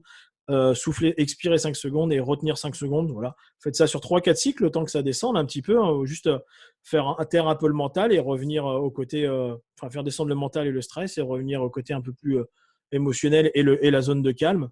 Et ensuite, comme vous avez fait votre PEA avant votre prise de parole, donc vous savez quelle pensée vous voulez que les gens retiennent, l'émotion et l'action, et ben vous allez vous concentrer à ça.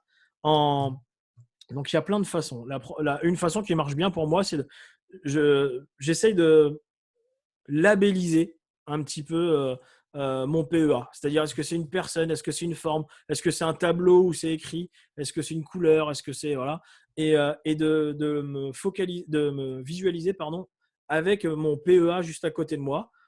On peut aussi, pour activer un peu hémisphère gauche, hémisphère droit, se visualiser sur un grand autoroute immense qui se finit en un point fixe au bout. Et quand on va zoomer sur ce point fixe, c'est notre PEA. Ça permet aussi de garder le focus et de continuer à faire taire le mental et les peurs. Ça peut être visualiser un grand tableau blanc devant vous et vous voyez en train d'écrire votre PEA, par exemple. Ça peut être plein de choses. Moi, un truc qui marche bien aussi pour activer hémisphère gauche, hémisphère droit, c'est de fermer les yeux et de dessiner un infini, donc un 8 couché, un infini de gauche à droite, comme ça. Tac. Et en fait, le fait de faire ça, déjà, vous êtes vraiment dans l'instant présent. Ça fait taire un peu vos peurs, votre mental, et ça vous fait remettre le focus sur votre PEA. Et du coup, vous commencez votre conférence en ayant vraiment votre conférence ou votre live, mais en ayant vraiment le focus sur ce que vous voulez apporter. Et voilà, c'est un petit tips que je voulais vous donner. Moi, ça marche bien pour moi, mais encore une fois, vous mettez pas dans le truc de « Ah, j'ai testé, moi, ça marche pas ». Déjà, ça n'a pas marché pour moi du premier coup. Encore une fois, c'est parce que je l'ai fait à force de le faire. Au début, je mettais plus de temps à le faire que maintenant. Et encore une fois, peut-être que ça marche pour moi, mais pas pour vous. Testez les choses qui marchent pour vous, pour justement vous isoler un peu de ce mental qui est en train de vous dire « Il faut que je sois parfait, il faut que je sois impactant, il faut que je sois… » Voilà. Et pour vous ramener justement à qu'est-ce que je veux transmettre dans cette conférence. Voilà pour moi. Moi, j'en ai terminé avec la petite présentation. Du coup, je vais passer au chat. Est-ce que déjà, il y a des premières questions ou des premières remarques là sur cette présentation? Je vais faire arrêter le partage et je vais aller voir ce qui se dans le chat. Sinon, je passe tout de suite aux questions. Et on essaie. Moi, je voulais déjà dire merci beaucoup Julien et Sylvette pour votre temps. Et puis, ce que vous avez partagé parce que c'est très enrichissant. Pour moi, c'est pas facile de prendre justement la parole dans un webinaire et je me fais coacher là-dessus. Donc, il est parmi nous actuellement, donc merci à lui. Et pour subvenir et passer au-dessus de ça, en fait, j'ai fait un live mercredi soir et c'était très enrichissant et très, très stressant aussi. Donc, mercredi a été une journée très, très riche parce que donc j'ai fait une vidéo de motivation pour une personne. Ensuite, j'ai fait l'entraînement au live pour comment on appelle ça, les IP pour David Laroche, donc avec 2 coachs EDC1 et moi. Moi, j'étais l'animateur et tout. On a enregistré et envoyé la vidéo. Donc, c'était quelque chose aussi de pas facile de faire. Et puis, le mercredi soir, donc le live avec Tony et Laurent. Et avec eux, en fait, donc, ça m'a permis d'avoir la force pour le faire. Donc, si vous n'avez pas tout seul, donc entourez-vous de personnes qui pourront être là et vous aider. C'est quelque chose de très enrichissant. Est-ce que tu as senti que tu étais plus à l'aise sur les derniers que sur le premier? C'est-à-dire? Est-ce que sur le dernier live que tu as fait, justement, tu t'es senti plus à l'aise à le faire que sur le tout premier que tu avais fait? Alors, en fait, de faire la vidéo déjà dans l'après-midi pour l'envoyer à une personne, parce qu'elle avait besoin d'une vidéo de motivation que je lui ai faite, ça déjà, ça m'a donné de l'énergie. Pour pouvoir passer à l'étape suivante, c'est justement l'entraînement au live avec les 2 EDC1, ce qui m'a donné encore plus d'énergie pour pouvoir faire le live le soir. Mais après, j'ai très bien dormi, j'en pouvais plus. J'ai dormi comme un bébé. Émotionnellement, j'étais à fond. J'ai dormi comme un bébé. Mais tu vois, tu viens de le dire, l'entraînement t'a aidé à le faire. Souvent, en fait, on se met la pression en disant « mais je vais réussir du premier coup, je vais impacter du premier coup ». On se met un fantasme autour de ça. Clairement, il n'y a pas de magie. Si vous voulez impacter ou vous voulez vraiment être plus à l'aise. Juste, ben, c'est comme vous avez tous fait, je pense, des soutenances en fin d'études, des choses comme ça. Vous n'êtes pas arrivé à votre soutenance comme ça. Ou alors, si vous avez cartonné, franchement, je vous respecte. Hein, mais moi, je sais qu'il a fallu que je la répète. Je suis passé devant mon maître de stage, devant mes collègues et tout, pour, enfin, voilà, pour être à l'aise le jour J, quoi. Et en fait, une prise de parole en public, c'est vraiment ça. C'est plus on va s'entraîner et plus on va être à l'aise. Et c'est normal de ne pas être à l'aise au début, hein, clairement. Et rassurez-vous, même sur les suivantes, vous ne serez pas à l'aise. Hein. Il y aura toujours des moments où, enfin, je veux dire, moi là, enfin, de tous voir me regarder, il y a des attentes, il y a ceci, cela. Je ne suis pas forcément à l'aise, mais c'est OK. Je suis humain, en fait. Ouais, tout à fait. Et je pense que c'est bien, comme tu dis, d'avancer petit pas par petit pas. Et moi, mon objectif, c'est au mois d'août. Voilà, je suis maître de cérémonie du mariage de ma meilleure amie. Donc, je dois faire devant 200 personnes, je dois faire un discours. Donc voilà, il faut que j'avance et que je m'entraîne petit pas par petit pas. Donc, merci. Merci. Moi, j'aimerais bien rajouter un truc, c'est Nati.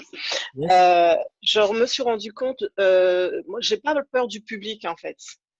J'ai juste peur, enfin, je sais même pas si c'est une peur parce que j'ai l'habitude de la scène et je comprenais pas en fait comment est-ce qu'on peut être à l'aise à danser sur scène. J'ai déjà dansé devant 30 000 personnes.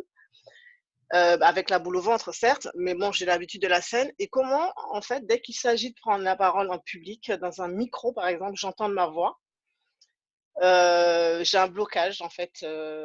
J'ai des problèmes de trous noirs, Est-ce que danser, etc. J'ai plus à la mienne. En fait, là, je me suis rendu compte que c'est les mêmes outils que moi j'utilisais, en fait. Quand tu as parlé, par exemple, de se trouver, en fait, le regard de quelqu'un. Si par exemple tu es dans un public et tu fais un speech, etc., d'aller chercher en fait le regard de quelqu'un qui va te rassurer. Tu sais que par exemple, la personne qui me regarde danser, je me dis ça lui plaît, cette personne est en train de passer un bon moment. Donc ça, c'est un outil aussi que j'utilise. Et beaucoup en fait, c'est vrai, j'ai trouvé qu'il y a beaucoup de similitudes, beaucoup de rapprochements dans les outils que tu as donnés. Tu vois, quand tu as parlé de perfection, passion, pratique, moi, je suis déjà tombée sur scène. Donc, voilà, c'est la même chose en fait. Si tu arrives et que tu as un trou noir, quand tu parles dans ton speech, ben, c'est la même chose. Si tu oublies ta chorégraphie, tu te retrouves en fait dans le même trou noir en fait. C'est un peu, en fait, moi dans mon expérience, ça me ramène toujours à ma pratique de danse. Et c'est vrai que la fois où je me suis cassé la gueule, entre guillemets, ben, en fait, je suis partie en solo. Je me suis levée, j'ai fait une espèce de jambe en l'air.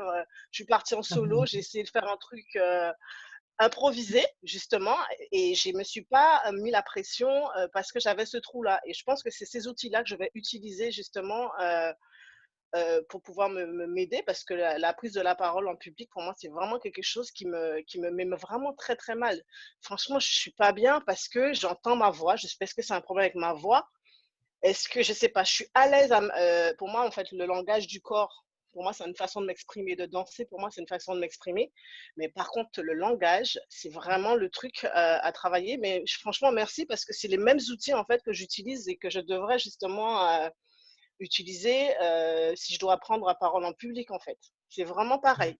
Après, ce que tu dis, c'est vrai. Hein. Enfin, faut savoir que 99% des gens détestent s'entendre, en fait, et que c'est perturbant, en fait. Hein. Clairement. Donc, ça, c'est pareil. Il faut s'enlever la croyance de dire ah, mais ma voix, c'est de la merde. Non, ta voix, c'est pas de la merde. C'est juste que tu n'es pas habitué à l'entendre. Et vraiment, la plupart des gens n'aiment pas entendre leur voix. C'est horrible. Donc, en fait, ça te rappelle que tu es humain et que. Mais ce que tu dis aussi, c'est hyper important, c'est de regarder là où vous excellez. C'est vraiment du mimétisme. Hein. Regardez là où vous excellez. Et là, tu disais, par exemple, dans la danse, tu y arrivais. Comment tu faisais dans la danse et comment tu peux implémenter la même chose à la prise de parole en public, en fait. Ouais, c'est une peur différente. Quoi. Ouais. Je regarde Vous savez, je voulais juste donner une info. Vous savez pourquoi on n'aime pas notre voix quand on l'entend? Non. Non. Parce qu'en fait, quand tu parles, tu entends ta voix à la fois de manière aérienne et de manière osseuse, parce qu'on a des vibrations osseuses, alors que quand tu entends ta voix dans un micro, tu ne l'entends plus que par voix aérienne. Donc en fait, ta voix que tu entends de l'extérieur n'est pas la voix que tu entends quand tu es en train de parler toi-même. Et donc c'est là qu'il y a une dissonance et qui fait qu'en général, on n'aime pas sa voix parce qu'on ne la reconnaît pas. Quand on s'entend dans un enregistrement, on a envie de dire non, c'est pas moi, je parle pas comme ça, parce qu'on n'entend pas la même chose. En fait, c'est ça. C'est tout à fait organique et c'est Merci, bien ça. Fabienne. C'est Ouais. énorme. Ouais. Ah, c'est super. Ouais, pour revenir sur ce que Fabienne dit. Pardon. Vas-y, Sylvette, pardon. Merci. Natis, merci pour ce que tu nous transmets. En fait, ça fait beaucoup écho avec moi. Et peut-être ce que je vais te dire va t'aider, peut-être pas, je ne sais pas. En tout cas, moi, en tant que chanteuse, c'est exactement la même chose. C'est que quand j'excelle, j'excelle au niveau du chant, je suis sur scène, mon moyen d'expression, c'est le chant. Comme toi, ton moyen d'expression, c'est la danse, dans lequel toutes les deux, on a beaucoup fait beaucoup d'apprentissage, pas à pas, etc. et acquéri des, comment dirais-je, une puissance. Enfin, voilà, on connaît bien le sujet, etc. Et quand il s'agit de transposer ça dans la prise de parole en public, c'est difficile puisqu'on a eu la danse comme moyen de communication et le chant comme moyen de communication. Et pour moi, c'est un peu la même chose. Je suis en train de poser un apprentissage pas à pas pour comme m'éduquer à mettre au même niveau la pratique orale, on va dire, que le chant, quoi. C'est aussi une pratique. Donc, en fait, c'est une peur différente parce qu'il y a des gens qui ont peur du public. Donc, c'est pas la peur du public au final que j'ai. Donc, je sais que j'ai le trac. Enfin, j'ai plus le trac maintenant quand je danse. Oui. Mais c'est vrai qu'au début, même pendant des années, j'ai eu la boule au ventre où parfois, avant de faire certaines scènes, il fallait que j'aille aux toilettes parce que je sentais que mon ventre, c'était comme si j'avais, c'est plus la boule au ventre, hein. Et à un moment donné, en fait, avec l'habitude, on a le trac qui descend, voilà, et jusqu'au jour où tu te rends compte que tu fais la scène machinalement, tu n'as même plus du tout le trac. Et au final, on se rend compte que c'est même dommage, quoi, parce que tu n'as plus ce truc qui te fait vibrer, qui te met le petit piquant, le petit côté d'excitation, en fait, cette petite touche qui t'anime parce que tu vas aller sur scène. Et justement, je trouvais même dommage de ne pas avoir peur, en fait, de ne plus avoir ce trac-là. Parce qu'en fait, il manque un ingrédient qui fait que tu es différent quand même sur scène, quoi. Alors, ça, il y a exactement la même chose. Tu as un bon outil là-dessus, c'est que tu sais ce qu'on dit, hein, il n'y a rien de pire que d'atteindre ses objectifs. Parce que du coup, après, ouais, je fais c'est ça. Cette excitation. Ouais, et tu t'emmerdes. Ce qui est intéressant, c'est que quand tu sens que tu vas l'atteindre, l'objectif ou que tu commences à exceller, c'est de t'en remettre un plus haut, en fait. Hein. Parce que la peur, elle revient vite. Hein. Si tu te remets la pression ou un objectif un peu plus haut, une sortie de zone de confort plus haute, la peur, tu peux la faire revenir. Hein. Ah oui, mais la peur, elle revient. C'est vrai que moi, j'ai refait une scène 2 mois après mon accouchement à Bercy. Il y avait quand même 3000 personnes. Mais comme ça faisait un moment que je n'avais pas dansé, effectivement, je me suis retrouvée à ressentir ces sensations. Mais au final, j'ai adoré en fait ressentir ça. Et après, tu vois qu'une fois que tu es sur scène, c'est vrai que je pense que les personnes qui préparent un speech, au début, tu as ce trac d'avant. Mais une fois que tu arrives et que tu as commencé ton truc, en général, ce trac-là, il descend, cette peur-là redescend. Et puis, tu commences à te reconnecter, à être toi-même en finale. Et la peur, elle y est quasi plus tout au long du reste de ton show, quoi, entre guillemets. Donc, c'est exactement la même chose. Donc, vraiment, ça me parle énormément.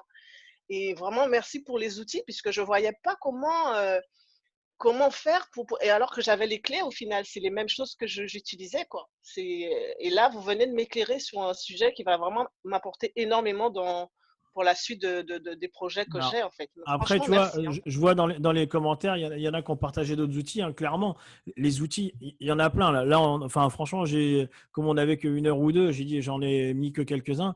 Les outils, il y en a plein d'autres. Alors, c'est pareil. Hein, c'est vraiment, c'est comme pour le reste, mettez en pratique délibérée, c'est-à-dire, cherchez pas à tout implémenter d'un coup et à tout retenir et à regarder ce qui vous a le plus parlé, le plus impacté, là où vous êtes le moins à l'aise, comment vous pourriez. Mais vraiment, allez pas vous mettre une grosse pression en disant il faut que je fasse ça, ça, ça et ça.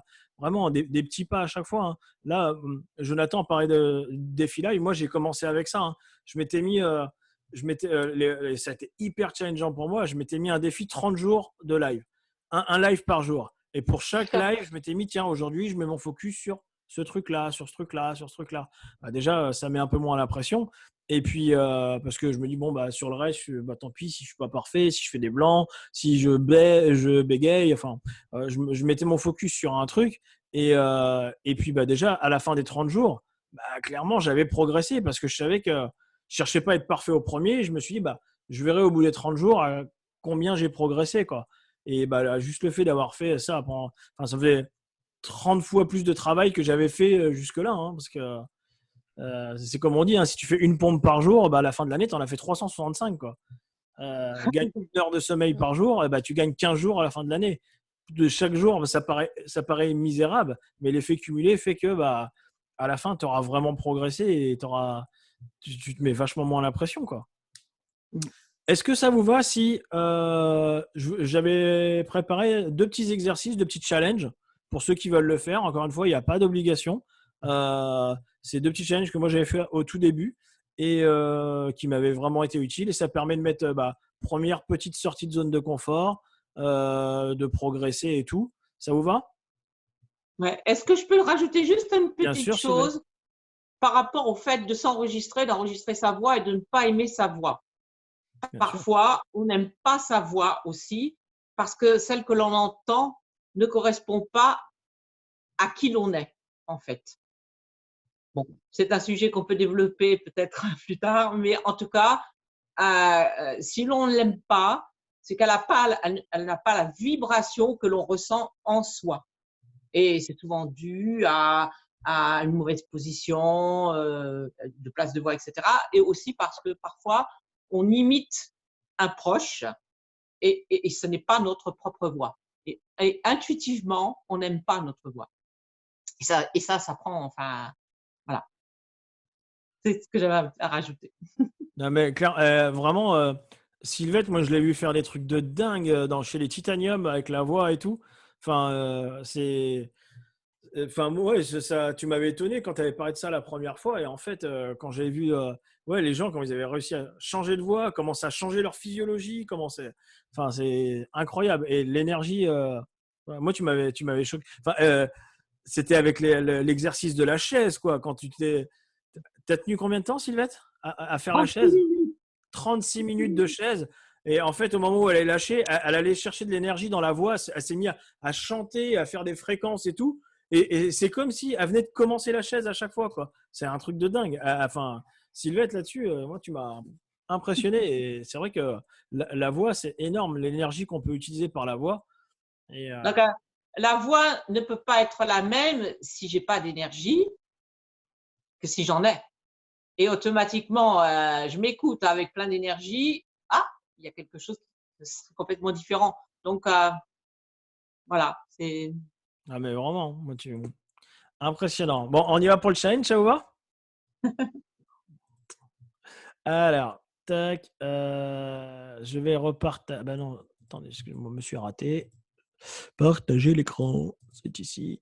Tac. Vous me dites si vous voyez bien. Toujours.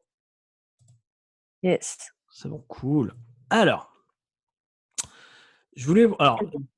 déjà, 3 règles que je voulais fixer pour le challenge, qui me semblent importantes de rappeler, même si j'ai aucun doute sur le fait qu'on les tient, parce qu'on le fait déjà dans le cadre de l'école de coaching, mais c'est vraiment important pour moi, c'était important de le rappeler. On se challenge, mais on est vraiment dans la bienveillance, dans le fun et dans le non-jugement. C'est-à-dire que vraiment, on le fait tous ensemble pour progresser. On ne va pas dans le jugement ou dans le bon sens du terme, du moins. Et vraiment, on le fait pour se marrer, quoi. Clairement, on ne se met pas la pression. L'idée, c'est que ce soit drôle, quoi. Donc, hop. place à la pratique. Alors, je voulais vous proposer un premier challenge. C'est de faire une petite vidéo en live de 1 minute. On ne dépasse pas le 1 minute. C'est important pour justement s'obliger à rester concis, factuel. Et aussi parce que du coup, l'objectif, ça va être d'aller analyser les vidéos des autres. Et donc, du coup, si les vidéos durent 10 minutes à chaque fois, on va tous arrêter, c'est sûr. L'objectif, c'est on fait chacun une vidéo d'1 minute sur ce qui vous a le plus parlé aujourd'hui. Vraiment. Cherchez pas à faire parfait, à redécrire. Juste, même si c'est un tout petit truc, même si c'est un petit instant, parlez avec votre cœur. Vraiment, revenez à l'émotion qu'on disait au début. Vraiment, ce qui m'a parlé, moi, aujourd'hui, c'était vraiment ça. Ça m'a rappelé ça. Et voilà. Et déjà, ça permettra à tout le monde, en regardant les vidéos, de revenir sur des points. Ça permettra de s'entraîner. Ça permettra de rester sur un format court d'1 minute. Donc là, la générosité, hop, on l'enlève. Fait est mieux que parfait. Et ce que je vous propose, c'est un exercice que nous faisait faire David Marouani. C'est que faire la vidéo, c'est cool. La poster, c'est cool. C'est déjà challengeant. Mais pour que l'exercice il cartonne et que ça vous fasse progresser encore plus, c'est d'aller regarder les vidéos des autres. Parce que ça va vous obliger à voir ce que eux font bien et ce que eux font mal. Et on se fait des feedbacks sur les vidéos de chacun en mode sandwich. C'est-à-dire, comme on fait dans l'école de coaching. Écoute, j'ai adoré quand tu as fait ça, vraiment. Par contre, un petit point d'amélioration que je verrais, c'est peut-être de faire ça. Mais par contre, il y a aussi ce truc-là, là, vraiment, qui était génial. Méthode sandwich, ça permet aussi d'éviter d'aller taper dans l'ego de la personne en face, vous le savez. Ça permet à vous d'aller mettre le focus sur ce que la personne a bien fait et que peut-être vous n'aviez pas vu pour vous. Et donc, du coup, vous allez l'ancrer. Et puis, aussi ce que la personne a mal fait. Quand je dis mal, j'exagère, hein, un axe de progression. Et du coup, c'est pareil, ça va s'ancrer. Et le fait de le faire sur les vidéos des autres, d'aller vraiment regarder les vidéos des autres, vous allez voir que vous allez progresser à une vitesse de dingue. Donc, ce que je vous propose, petite vidéo d'1 minute. Encore une fois, il n'y a rien d'obligatoire. Hein. Si vous voulez la faire en faisant le con, la faire en étant dans l'émotion, la faire vraiment, faites comme vous le sentez, elle sera parfaite, ça je vous le garantis. Le truc que vous avez retenu aujourd'hui, ce qui vous a le plus parlé, que vous avez envie de partager aux autres. Et on fait un feedback sur les vidéos des autres. J'avais pas réfléchi à ça. Un truc qui peut être pas mal peut-être, c'est qu'on se mette, il me semble que dans le groupe Facebook, on peut mettre un hashtag, par exemple, hashtag challenge01, là, comme je l'ai mis là. Ce qui fait que quand on va aller dans le groupe Insider, on peut, dans rechercher, taper hashtag challenge01 et ça affichera toutes les vidéos des autres, sans les vidéos des autres trucs, sans les autres posts. Et au moins, vous les avez toutes, les unes à la suite des autres. Laetitia, tu me confirmes? Je te voyais dire oui. Ouais, c'est ça. Je pense qu'il faut, je ne sais pas s'il faut que je le rajoute avant dans les tags, mais dans ce cas-là, je vais aller l'ajouter dans les tags et puis ça devrait être bon. Top. Il me semble qu'il n'y a pas besoin que ça se rajoute automatiquement, mais au cas où, on regardera ensemble si tu veux. Julien, ça permet, par exemple, parce que je veux vous lancer un deuxième challenge, puis au fur et à mesure, on essaiera de s'en mettre un peu plus, où on montera en puissance. Hein. L'idée, c'est, encore une fois, hein, l'idée, c'est pas d'être un grand speaker ce soir, c'est qu'à la fin des 2 ans, on est tous progressé sur ce sujet-là. Vraiment, on s'enlève la pression là. Et comme ça permettra par challenge d'aller faire des recherches. Donc, ça, c'est le premier challenge. Je ne sais pas si je vous mets tout de suite le deuxième. Julien, je ne sais pas si tu m'entends. Moi, j'ai 2 questions pratico-pratiques. Pour moi, il y a une différence entre le faire en live et faire la vidéo et l'enregistrer. Je trouve que c'est plus fun, mais en même temps plus challengeant de le faire en direct. Donc, c'était quelle était ton intention à toi? Ça, c'est la première question. Et la deuxième, c'était par rapport au hashtag. Parce que soit on met hashtag challenge01, soit on met comme tu l'as mis sur le slide. Ouais, vaudra mieux, on mettra hashtag challenge01, ce sera mieux, je pense, tu as raison. Et au pire, on le rappellera peut-être dans le groupe, mais au pire, si quelqu'un oublie, on peut le rajouter après la vidéo, hein, vous ne mettez pas la pression. Et moi, ce que je vous propose, c'est que pour l'instant, on ne parle pas de live. Déjà, faites la vidéo sur votre téléphone. Encore une fois, petit pas par petit pas, même si vous êtes déjà très à l'aise avec ça, tant mieux. Vous allez progresser en regardant les vidéos des autres ou quoi. Mais pas aller se mettre la pression du live tout de suite. On verra ça sur le 3e ou 4e challenge ou plus. Vraiment, ça se trouve, dès la fin de celui-ci, vous serez à l'aise. Mais je pense qu'il vaut mieux commencer tranquillou et pas se mettre la pression. Une petite consigne que je n'ai pas marquée, mais que je vous invite à faire. Je sais que ça va être dur pour certains, parce que ça a été pour moi et ça l'est encore. On n'aura aucun moyen, nous, de le vérifier. Donc, c'est vraiment un engagement de vous avec vous-même. Mais essayez de faire en one shot. J'allume comme un live, justement. Ça fait un premier exercice. J'allume. Je dois tenir 1 minute. Alors, vous pouvez la répéter à l'oral avant, par exemple, avant d'allumer la caméra. Mais une fois que vous l'avez enregistrée, je poste celle que j'ai enregistrée. S'il y a des erreurs, si c'est pas clair, si c'est pas parfait, si c'est pas grave. Vous apprendrez beaucoup plus en ayant fait, en forçant à faire un one shot plutôt qu'en en la répétant pour qu'elle soit parfaite. Encore une fois, l'idée c'est pas que vous soyez hyper impactant là-dedans, c'est que vous progressiez et que ça vous challenge, quoi, vraiment. Donc, encore une fois, on ne sera pas là pour le vérifier. C'est uniquement un engagement de vous avec vous-même. Ouais, je marque le challenge numéro 2 parce que s'il y en a qui veulent le faire dans la foulée. Juste une petite question, Julien, on est d'accord, c'est la meilleure pépite qu'on doit dire. Hein. Alors, meilleure pépite ou le truc qui t'a le plus impacté? Est-ce que tu as vraiment Ah oui, j'ai mis petite. Ouais. Oui, effectivement. La meilleure pépite, tu as raison. D'accord, ça marche. Parce que sinon, c'était un petit pas ou petit, je sais pas, mais meilleure pépite, c'est ça. Okay, exactement. Super. Ce qui vous a dit, ah putain, ce truc-là, j'y avais pas pensé. Ou effectivement, ça, c'est simple. Est-ce que c'est le PEA? Est-ce que c'est une partie du PEA? Est-ce que c'est la connexion avec... Vraiment. Est-ce que c'est un commentaire d'une personne à un moment? Vraiment. Ça. Et le challenge numéro 2, alors là, je l'aime beaucoup celui-ci. Il peut paraître cucu. Il peut paraître ridicule, mais justement, je trouve très bien parce que il challenge sur le regard des autres et sur ce qu'on pense de nous. C'est alors, je suis désolé, je quitte le mode plein écran parce que je ne vois pas sinon.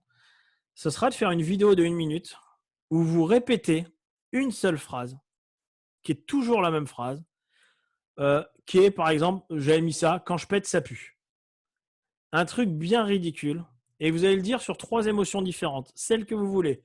Ça peut être la tristesse, ça peut être la joie, ça peut être l'euphorie, ça peut être la peur. Enfin, vraiment, juste lâchez-vous, soyez créatifs. La seule consigne que vous avez à faire, c'est pendant 1 minute de répéter cette phrase plusieurs fois. Genre, quand je pète, ça pue. Quand je pète, ça pue. Voilà. Vraiment. Et d'aller insister, c'est un exercice qui est hyper challengeant parce qu'on se trouve ridicule à dire ça. Et puis ça met le regard des autres, ça nous oblige à travailler les émotions, à travailler le côté un peu théâtral, et puis on se trouve nul, et puis gna gna gna. Voilà. Ok, juste on le fait et ce sera pas parfait. Clairement, le but c'est de progresser, de voir sur quoi on progresse. Est-ce que ça vous va déjà ces 2 petits challenges? Yes. J'ai pas compris, il faut reprendre la même phrase ou la phrase qu'on veut? Je pense que c'est bien si on reprend tous la même phrase. Ah, celle-là?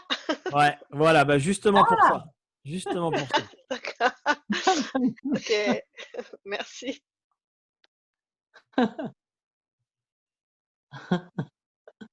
Ouais, ça, je sais que ça te challenge pas mal, ça. Mais en soi, c'est normal. Hein, vraiment, clairement, soyez à l'aise avec ça. C'est justement le but de l'exercice. Hein. Tout comme David, il nous fait faire les coachings en mettant aussi les caméras. Donc, il y a aussi pour que lui il puisse sauvegarder. Mais il y a le fait qu'il nous met quand même dans un écosystème qui est très challengeant pour nous, d'aller coacher devant tout le monde, savoir qu'on est filmé, que c'est projeté, qu'il y a le micro. Et justement, le but de cet exercice-là, c'est vraiment d'aller justement nous challenger sur des trucs où on se sentirait ridicule, on ne s'autoriserait pas à le faire.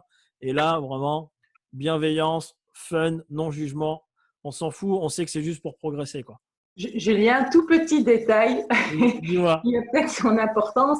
Si on doit reprendre tous la même phrase, est-ce que c'est quand je pète, je pue ou quand je pète, ça pue? Ah, c'est une bonne.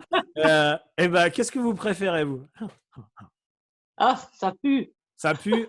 Quand je pète, ça pue. Allez. Mais ça a son importance, tu as raison. D'ailleurs, est-ce que je peux? Ouais, donc là, on disait. Pépite. Et là, quand je pète, attention, ça pue. OK? Donc, 3 émotions différentes. On la répète plusieurs fois, hein, vraiment. Attends, je mets répéter plusieurs fois la phrase. Un autre exercice on pourra faire plus tard aussi, qui a un très bon exercice de diction, c'est de répéter, par exemple, ça peut être la même phrase, quand je pète, ça pue, mais de manière le plus neutre possible et répéter, mais le plus neutre possible. Ça, c'est pour travailler la diction. On pourra faire des vidéos, des petits challenges sur justement s'entraîner sur des exercices de diction. Ça, je pense que Sylvette, elle en aura plein à nous fournir. Hein, mais vraiment, l'idée, c'est à chaque challenge, on travaille un petit truc, on se marre, on s'éclate, on va regarder les vidéos des autres, on les commente en mode sandwich pour aussi aller voir sur quoi on peut progresser.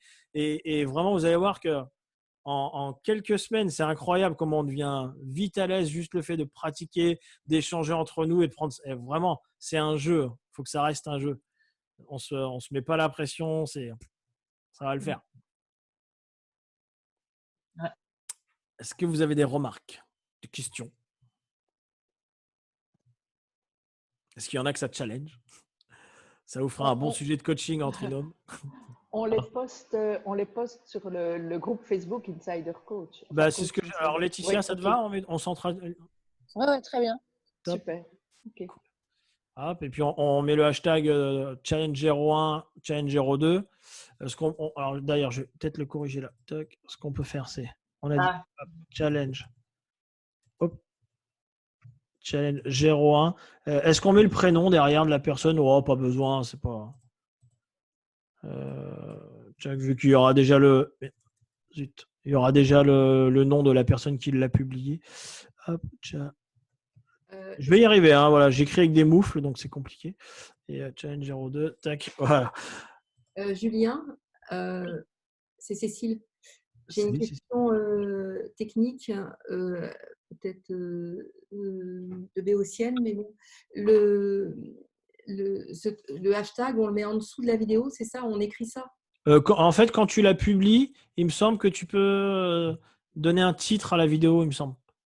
Quand tu vas la mettre sur Facebook, ça peut mettre un titre à la vidéo. Après, si à un moment une personne la publie ou il n'y arrive pas, demandez, on le fait ensemble, on regardera tous ensemble ou marquez que vous n'y arrivez pas et puis Donc c'est le titre de la vidéo. Ouais, ça doit être dans le titre de la vidéo. Tac, je vais marquer.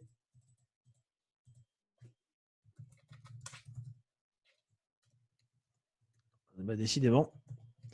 Tac, mettre dans le titre, challenge 01, tac, pareil, challenge 02. Et encore une fois, hein, vraiment, il n'y a pas d'obligation pour le faire. Ceux qui ont envie de le faire, ils le font. Si vous n'êtes pas à l'aise, aucun problème. Moi, vraiment, c'est des trucs, des exercices que j'ai fait là. Et que Sylvette a fait aussi hein, dans le cadre de Speaker Pro. Et voilà, on montera en puissance petit à petit. L'idée, c'est vraiment de progresser. Encore une fois, on se met pas la pression, juste on se marre. C'est vraiment, c'est pas la destination qui est importante, c'est le chemin, vraiment. Donc, est-ce que vous avez quelqu'un d'autres remarques, questions? Est-ce que vous voulez revenir sur un point de la présentation? Est-ce que vous voulez nous faire un feedback sur la présentation? Ça peut être utile, savoir si ça vous a plu. Il y a des trucs que vous avez trouvé relous. Enfin, vraiment, soyez à l'aise. Hein, comme pour la prise de parole en public, le but, c'est de progresser aussi. Donc, j'ai encore une question, moi, qui est hyper technique. Quand tu fais, parce que je suis pas encore douée là-dedans, quand tu fais une vidéo, tu dois te l'enregistrer alors. Parce que moi, ce que je faisais, tu vois, avec l'iPhone, je fais la vidéo et puis je peux la poster directement. Ouais, c'est ça. Si je la poste, je ne sais pas si j'ai la possibilité de mettre un titre. Tu peux le faire après. Tu peux le faire après. Tu peux la poster et après revenir dans Inside Project, par exemple. Alors, normalement, tu peux le faire en direct, hein, au moment où tu la postes. Oui, ok. Mais sinon, tu peux le refaire après, faire une petite passe dans Inside Project au moment où tu l'as posté. Et je crois que tu fais modifier tout simplement. Modifier, oui, ok, c'est ça. Ok, ça va.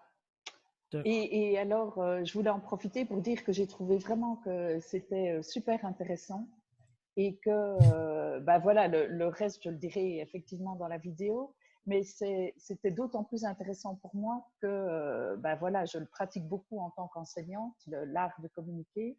mais c'est avec une dimension différente ici.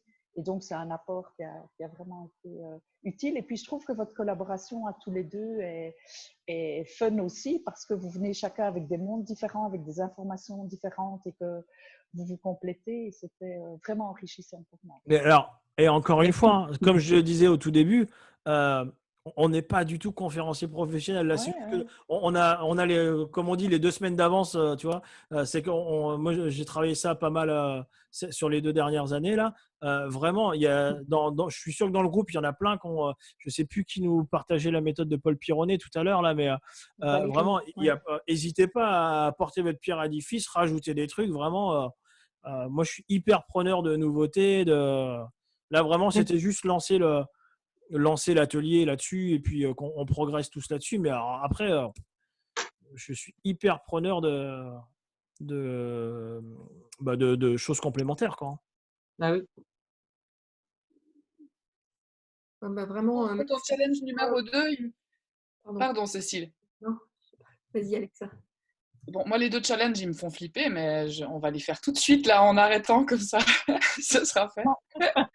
Le challenge numéro 2, il me fait trop... Je ne sais pas si ça va vous foutre la pression, mais je vous mettrai en lien quand je posterai la vidéo du challenge numéro 2. Il y a Meryl Streep qui a fait le challenge numéro 2 en live sur le show de Ellen DeGeneres. Et le truc, il est mythique.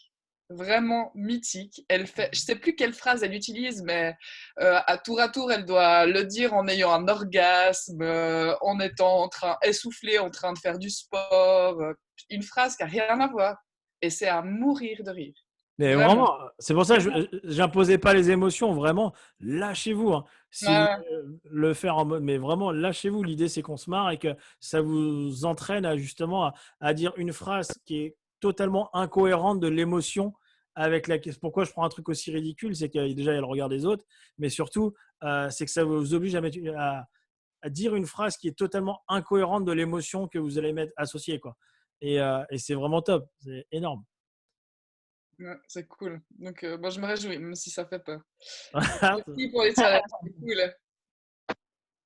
cool. Oui, merci beaucoup. Moi, je voulais vous remercier. Il va falloir que j'y aille, mais en tout cas, je voulais vous dire un immense merci pour votre générosité, justement, et tout ce que vous transmettez. Comme Fabienne, j'ai trouvé que l'interaction entre vous était riche. Et voilà, vraiment un grand merci du cœur. Bah, écoute, merci à toi. Ravi que ça. Quelqu'un a une question ou quoi? Je regarde vite fait. Ouais, il y avait, je sais plus qui a partagé ça tout à l'heure sur le. Je remonte. Je vais devoir y aller, donc un grand merci à vous deux, Julien et Sylvette, parce que c'était vraiment top. Des beaux partages et puis aussi tout le monde qui est là présent et tout, et puis que tout le monde a envie d'avancer. Donc c'est beau à voir. Et je me réjouis de faire ces 2 petits challenges. Top. Alors, je souhaite un excellent week-end à tous. Et puis, à tout bientôt et merci encore pour votre temps. À toi aussi, Jonathan, merci. Allez, à bientôt. Tac. Ah bah, merci, Alexa. Du coup, elle a partagé le lien de la vidéo. Génial, si vous voulez le copier. Tac. Du coup, je le mettrai aussi en commentaire sous la vidéo que je vais poster, comme ça, si jamais, parce que le chat, vu qu'une fois qu'on ferme, on perd tout. Hein. Comme ça, vous l'aurez sous la vidéo aussi. Merci. Comme ça me force à la poster aussi. Ouais. Moi, ce que je fais, le lien, de toute façon, je vous enverrai les slides aussi. Et le lien, je peux le mettre sur le groupe. Je l'ai mis dans. Ouais, et puis on peut le mettre sur le groupe. Ça, c'est centralisé. Du coup, les slides, tu aimes bien, en plus de la vidéo, vu qu'on les a projetés à l'écran, vous me direz si vous les voulez ou pas, parce qu'il n'y a pas, y a pas grand contenu dedans. Hein, vraiment, c'était plus pour appuyer ce qu'on vous expliquait. Mais voilà. Bon, si personne n'a d'autres remarques, de questions, on va aller prendre l'apéro, on va aller manger. Et en vrai, je vais le prendre. Vous savez que j'ai eu. Attends, c'était quand le 24? C'était hier? Ouais, hier. C'était nos 10 ans de mariage civil avec ma femme. Et donc, le 1er mai, la semaine prochaine, ce sera les 10 ans religieux. Enfin, voilà, on avait fait en 2 fois le mariage. Mais, le coup de vieux, quoi. J'étais 10 ans de mariage, 10 ans qu'elle me supporte quand même. Franchement, je la. Félicitations. La Légion d'honneur pour elle, quoi. C'est ça. Félicitations à elle. Ah Voilà. ouais, bah, je lui dirai, je lui transmettrai ça. Elle dira, je sais. Non, mais ouais, ça fait 10 ans, c'est cool. Hein. Et bon, bah c'était cool, on s'est bien marré. Déjà, j'aime bien me marrer. Et, bah, je vous fais des gros bisous. Passez un bon. Merci beaucoup. Un bon Merci beaucoup. à bientôt. Ciao. Bon week-end. Merci Julia. Salut les loulous. Ciao. Merci beaucoup, Julien. Ciao. Merci.